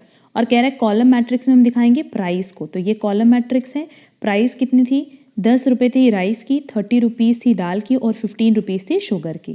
Clear. अब देखो इसको इस तरीके से सॉल्व करते हैं, मतलब हमने क्या बोला, ये हो जाएगा 15 × 10, मतलब इसको इससे मल्टीप्लाई करते हैं, प्लस 5 को 30 से मल्टीप्लाई करेंगे, प्लस 2 को मल्टीप्लाई करेंगे 15 से। बस इसको सॉल्व कर लो, इसको सॉल्व करने पे आंसर आएगा 330। तो इसका करेक्ट आंसर होगा 330। Next, in a fixed exchange rate regime fiscal expansion results in. देखो इसके पहले हम लोग फ्लोटिंग एक्सचेंज रेट देखे थे, अब फिक्स एक्सचेंज रेट देखेंगे। तो इसमें सिंपल सी बात है कि इनकम इंक्रीज होगी, बट एक्सचेंज रेट और ट्रेड बैलेंस में कोई भी डिफरेंस नहीं होता। तो करेक्ट आंसर होगा 4। Next, according to the Union Budget 2018, the long-term capital gain tax on stock in respect of profits exceeding rupees 1 lakh has been announced as 10%. Next, the price takers is a characteristics of which of the following markets? Price taker है, price maker नहीं है। अगर price maker होता तो monopoly होता, price taker है तो कौन सा होगा, perfectly competitive market, that is 4। Next, the variance of 5 number is 10. If each number is divided by 2, then the variance of new number is. अब देखो अगर हम लोग बात करें वेरिएंस की, तो बेसिकली वेरिएंस की जगह तुम स्टैंडर्ड डेविएशन ले लो। और स्टैंडर्ड डेविएशन की एक बहुत इंपॉर्टेंट प्रॉपर्टी है जो याद रखना, कि इफ़ इन केस मान लो हमने जो ओल्ड स्टैंडर्ड डेविएशन निकाला है उसी के बेसिस पे हम चाहें तो अपनी न्यू स्टैंडर्ड डेविएशन का कैलकुलेशन कर सकते हैं। कैसे, आपके पास जितने भी ऑब्जर्वेशंस दिए हैं अगर हम उसको सेम नंबर से लेट्स से 2 से ऐड करेंगे तो old standard deviation new standard deviation same रहेगा। अगर सारे ऑब्जर्वेशन में 2 माइनस कर दें तो भी old standard deviation new standard deviation same रहेगा। अगर सारे ऑब्जर्वेशन को 2 से मल्टीप्लाई कर दें तो जो न्यू स्टैंडर्ड डेविएशन आएगा ना, उसमें भी आप सिंपली क्या करोगे, ओल्ड स्टैंडर्ड डेविएशन मल्टीप्लाई 2, तो उससे न्यू स्टैंडर्ड डेविएशन आ जाएगा। और अगर आप सारे ऑब्जर्वेशन को 2 से डिवाइड कर दो तो जो ओल्ड स्टैंडर्ड डेविएशन है उसको 2 से डिवाइड करने पे आपका न्यू स्टैंडर्ड डेविएशन आ जाएगा। ये प्रॉपर्टी थी, बट फिर भी हम इस पे एक छोटा सा क्वेश्चन और एग्जाम्पल लेके बता देते हैं। ऐड और लेस का नहीं करें, ऐड लेस का आप लोग खुद कर लेना। लेट्स से मेरे पास x की वैल्यू दी है बेटा 2 और 4। स्टैंडर्ड डेविएशन का जो फॉर्मूला है वो भी लिख देते हैं, हो सकता है बहुत सारे बच्चों को ना भी पता हो।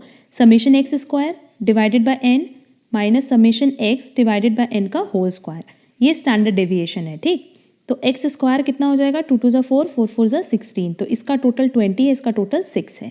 अब स्टैंडर्ड डेविएशन देखो कैसे निकालोगे, 20 divided by 2 minus summation x कितना है 6, तो 6/2 का होल स्क्वायर। अब इसको सॉल्व करो, कितना आ रहा है, इसको सॉल्व करने पे आ रहा है 10 - 9 = 1। अगर अंडर रूट ओपन करेंगे तो बेसिकली +-1 होता है, तो हमारे पास स्टैंडर्ड डेविएशन कितना आया, +-1। क्लियर। ये किस केस में था बेटा, जब हमने x लिया था 2 और 4। अब लेट्स से हम सारे ऑब्जर्वेशन को, मतलब ये जो ऑब्जर्वेशन है सारे ऑब्जर्वेशन को डिवाइड कर देते हैं 2 से, तो मेरे पास ये कितना आ जाएगा, 2 डिवाइडेड बाई 2 1, 4 डिवाइडेड बाई 2 2। फिर एक्स स्क्वायर निकालो, 1 4, यह आ जाएगा 5, यह आ जाएगा 3। निकालो स्टैंडर्ड डेविएशन, देखो कितना आ रहा है, 5 divided by 2 minus 3 divided by 2 का होल स्क्वायर। इसको सॉल्व करके देखते हैं कितना आ रहा है। तो देखो इसको सॉल्व करके वैल्यू आ रही है 0.5 आ रही है। सिंपली हम लोग क्या कर सकते थे कि जो हमारा ओल्ड स्टैंडर्ड डेविएशन है, अगर सारे ऑब्जर्वेशन डिवाइड बाई 2 है तो इसको भी आप 2 से डिवाइड कर दो तो आपका न्यू स्टैंडर्ड डेविएशन आ जाएगा। क्लियर है। होपफुली मेरा ये पॉइंट आप लोगों को क्लियर होगा। ऐसे ही आप यही सेम ऑब्जर्वेशन को एक बार प्लस करना 2 से, एक बार माइनस करना 2 से, एक बार मल्टीप्लाई करना, देखना है जो प्रॉपर्टी हमने बताई है वही प्रॉपर्टी आपको मिलेगी। तो यहाँ कह रहा है कि जो वेरिएंस है 5 नंबर का कितना है 10, तो स्टैंडर्ड डेविएशन कितना हो जाएगा √10। If each number is divided by 2, her number आप कितने से डिवाइड कर रहे हो 2 से, तो वेरिएंस ऑफ न्यू नंबर क्या आएगा? सिंपली अगर ये ओल्ड स्टैंडर्ड डेविएशन है तो न्यू स्टैंडर्ड डेविएशन कितना आ जाएगा? हम डायरेक्टली निकाल रहे हैं प्रॉपर्टी अप्लाई करके कि अगर सारे ऑब्जर्वेशन को 2 से डिवाइड करें तो ओल्ड स्टैंडर्ड डेविएशन को हमने 2 से डिवाइड किया, क्लियर, 2 से डिवाइड किया, तो यही मेरा क्या आ जाएगा? New standard deviation. अब हमसे क्वेश्चन में स्टैंडर्ड डेविएशन निकालने नहीं बोला है, वेरिएंस निकालने बोला है, तो हम इसका भी स्क्वायर कर देंगे, ये हो जाएगा 10 डिवाइडेड बाय 4 और 2.5, क्लियर। तो डायरेक्टली अगर हम प्रॉपर्टीज़ का एप्लीकेशन करें तो हमारे पास इसका सोल्यूशन आ जाएगा। इसका करेक्ट आंसर क्या हो जाएगा? 2.5। Next, economic profit. अब देखो अगर इकोनॉमिक प्रॉफिट की बात करें तो इकोनॉमिक प्रॉफिट क्या होता है? Total revenue minus explicit cost plus implicit cost. Explicit cost क्या होता है? जो आप बुक्स में रिकॉर्ड करते हो, और इम्प्लिसिट कॉस्ट क्या होता है? जो आप बुक्स में रिकॉर्ड नहीं करते। जैसे इफ इन केस मान लो मेरी अपनी कोचिंग सेंटर है, तो अगर हम वहाँ पे टीचिंग करें तो क्या उसका हमें कोई इन रिटर्न मिलेगा? नहीं मिलेगा, है ना। बट अगर हम अपनी जगह कोई और टीचर रख लें तो उस टीचर को हमें सैलरी देनी पड़ेगी, होता ही है। तो जो हम खुद सर्विस दे रहे हैं बट उसके बदले पैसे नहीं ले रहे हैं, उसको हम क्या कहते हैं? Implicit cost. मतलब जो हमें दिख तो रहा है कि खर्चा है बट एक्चुअली में हम उसको बुक्स में रिकॉर्ड नहीं कर सकते, क्लियर। बट अगर हम लोग अकाउंटिंग प्रॉफिट की बात करें ना, तो अकाउंटिंग प्रॉफिट कैसे निकालते हैं? Total revenue minus explicit cost, clear. क्योंकि जो बुक्स में हम रिकॉर्ड करते हैं हम तो सिर्फ उसी को माइनस करेंगे ना, जो रिकॉर्ड नहीं करते उसको क्यों माइनस करेंगे, क्लियर। तो लेट्स से मेरे पास टोटल रेवेन्यू दिया है 100, मेरे पास एक्सप्लिसिट कॉस्ट दिया है 50 और इम्प्लिसिट कॉस्ट दिया है 25। तो अगर हम इकोनॉमिक प्रॉफिट निकालेंगे तो हम इन दोनों को माइनस करेंगे 100 में से, तो 25 आएगा। और अकाउंटिंग प्रॉफिट निकालेंगे जो बुक्स में रिकॉर्ड करें हैं तो सिर्फ 50 माइनस करेंगे तो 50 आएगा। इसका मतलब इकोनॉमिक प्रॉफिट हमेशा अकाउंटिंग प्रॉफिट से क्या होगा? छोटा होगा, क्लियर। तो इसका करेक्ट आंसर क्या होगा? Will never exceed accounting profit, that is third, clear. और यहाँ फॉर्मूला भी बता देते हैं कि explicit profit is equal to total revenue minus explicit cost plus implicit cost. और अगर अकाउंटिंग प्रॉफिट की बात करें तो total revenue minus explicit cost, clear. Next, as per the companies act 2013 no person shall be eligible to incorporate और become a nominee in more than dash 1 person company. अब 1 person company में एक company से ज़्यादा में nominee नहीं बन सकते, या आप एलिजिबल नहीं हो कि आप एक से ज़्यादा 1 पर्सन कंपनी इनकॉर्पोरेट कर पाओ, क्लियर। तो आपकी एलिजिबिलिटी कहाँ तक लिमिटेड है? 1 तक। मतलब अगर आप 1 पर्सन कंपनी में नॉमिनी बनना चाहते हो तो बन सकते हो, अगर आप 1 पर्सन कंपनी इनकॉर्पोरेट करना चाहते हो तो कर सकते हो, बट सिर्फ और सिर्फ कहाँ तक? 1 तक। तो इसका करेक्ट आंसर क्या होगा? 2 1 company. Next, as per the section 78 of the Companies Act 2013, amount collected as premium on securities cannot be utilized for buyback के लिए कर सकते हैं, प्रिलिमिनरी एक्सपेंसेस को राइट ऑफ करने के लिए भी कर सकते हैं, एंड रिडम्पशन ऑफ शेयर्स पे प्रीमियम पे करने के लिए भी कर सकते हैं। बट क्या फिक्स्ड एसेट्स परचेज करने के लिए हम इस अमाउंट को यूटिलाइज कर सकते हैं? नहीं। हम इस अमाउंट को, दैट इज जो हमने प्रीमियम कलेक्ट किया है सिक्योरिटीज पे, उस पैसे से कभी भी असेट परचेज नहीं कर सकते। तो करेक्ट आंसर क्या होगा? 2। Next, who is the father of accounting? इसका करेक्ट आंसर होगा third, Luca Pacioli. Next, Vidya saving account has a balance of इतना, the interest rate is 3% compounded monthly, find the original principal amount deposited 2 years ago. अब देखो इसको भी हम solve करके यहाँ पे बता देते हैं। यहाँ पे हमारे पास कितना दिया है? अमाउंट 2654.39। अब कंपाउंडेड मंथली है तो हमने पहले भी बताया था कि अगर मंथली है तो रेट को आप 12 से डिवाइड कर दोगे और टाइम को क्या करोगे? मल्टीप्लाई करोगे 12 से, क्लियर। ओरिजिनल प्रिंसिपल की वैल्यू हमें निकालनी है आफ्टर 2 years। तो सिंपली अगर अमाउंट हमारे पास दिया है 2654.39, रेट हम निकाल सकते हैं, 3% है तो 3 डिवाइडेड बाई 12 हो जाएगा। क्यों? क्योंकि कंपाउंडेड मंथली है। और टाइम कितना हो जाएगा? 2 साल, तो 2 × 12, क्लियर। अब देखो फॉर्मूले पे सिर्फ वैल्यू पुट करनी है, 2654.39 is equal to principal 1 plus, अब यहाँ पे देखो 3/12 था डिवाइडेड बाय 100 है ना, तो ये हो जाएगा 1 डिवाइडेड बाय 400 और जिसको हम लोग फर्दर सॉल्व करेंगे तो वैल्यू आ जाएगी 0.0025। क्लियर, तो हम यहाँ पे डायरेक्टली रख रहे हैं 0.0025 ब्रैकेट 2 इंटू 12 था टाइमिंग, तो ये हो जाएगा टू द पावर 24। अब इसको हम लोग क्या करेंगे कि कैलकुलेटर पे सॉल्व कर लेंगे, तो इसको कैलकुलेटर पे सॉल्व करने पे वैल्यू आएगी 1.061757। ठीक, इसको आप लोग कैलकुलेटर पे सॉल्व करके देख लेना और फिर इस वैल्यू को आप इतने अमाउंट से डिवाइड कर देना, तो आपका एग्जैक्ट आंसर आएगा 2500 का। क्लियर, तो इसका करेक्ट आंसर क्या हो जाएगा, first 2500। Next, under the sale of goods act 1932 the modes of effective delivery includes, 3 तरीके से आप डिलीवरी कर सकते हो, constructive, symbolic and actual, that is all of these. Next, stage 2 of production begins where the average product begins to decline, ऐसा कब होता है, always. And last, the first moment about mean is always 0, अगर first moment हम calculate करें about mean तो इसकी value हमेशा क्या आएगी, 0, तो करेक्ट आंसर होगा फर्स्ट 0। क्वेश्चन में पूछा if the third moment about mean is 0 then the distribution is. अब देखो एक चीज़ का हमेशा ध्यान रखना कि क्वेश्चन में हमसे पूछा है कि थर्ड मोमेंट अबाउट मीन अगर 0 आया तो, बट अभी जो हमने क्वेश्चन नंबर 100 डिस्कस किया था उसमें हमने बताया था कि जब फर्स्ट मोमेंट हम कैलकुलेट करेंगे फ्रॉम मीन तो उसकी वैल्यू हमेशा क्या आएगी, 0 आएगी। क्लियर, तो देखो यहाँ पे हम ये चीज़ बताना चाहते हैं कि अगर हमारा डिस्ट्रीब्यूशन ऑफ डेटा 0 आ रहा है, that is mean is equal to median is equal to mode होगा उस पॉइंट ऑफ टाइम पे, तो ये इसको हम क्या कहते हैं, symmetric. Clear, if in case मान लो हमारा डिस्ट्रीब्यूशन ऑफ डेटा पॉजिटिव होता तो उस पे होता mean is greater than median is greater than mode, और इसको हम लोग क्या बोलेंगे, पॉजिटिवली स्क्यूड।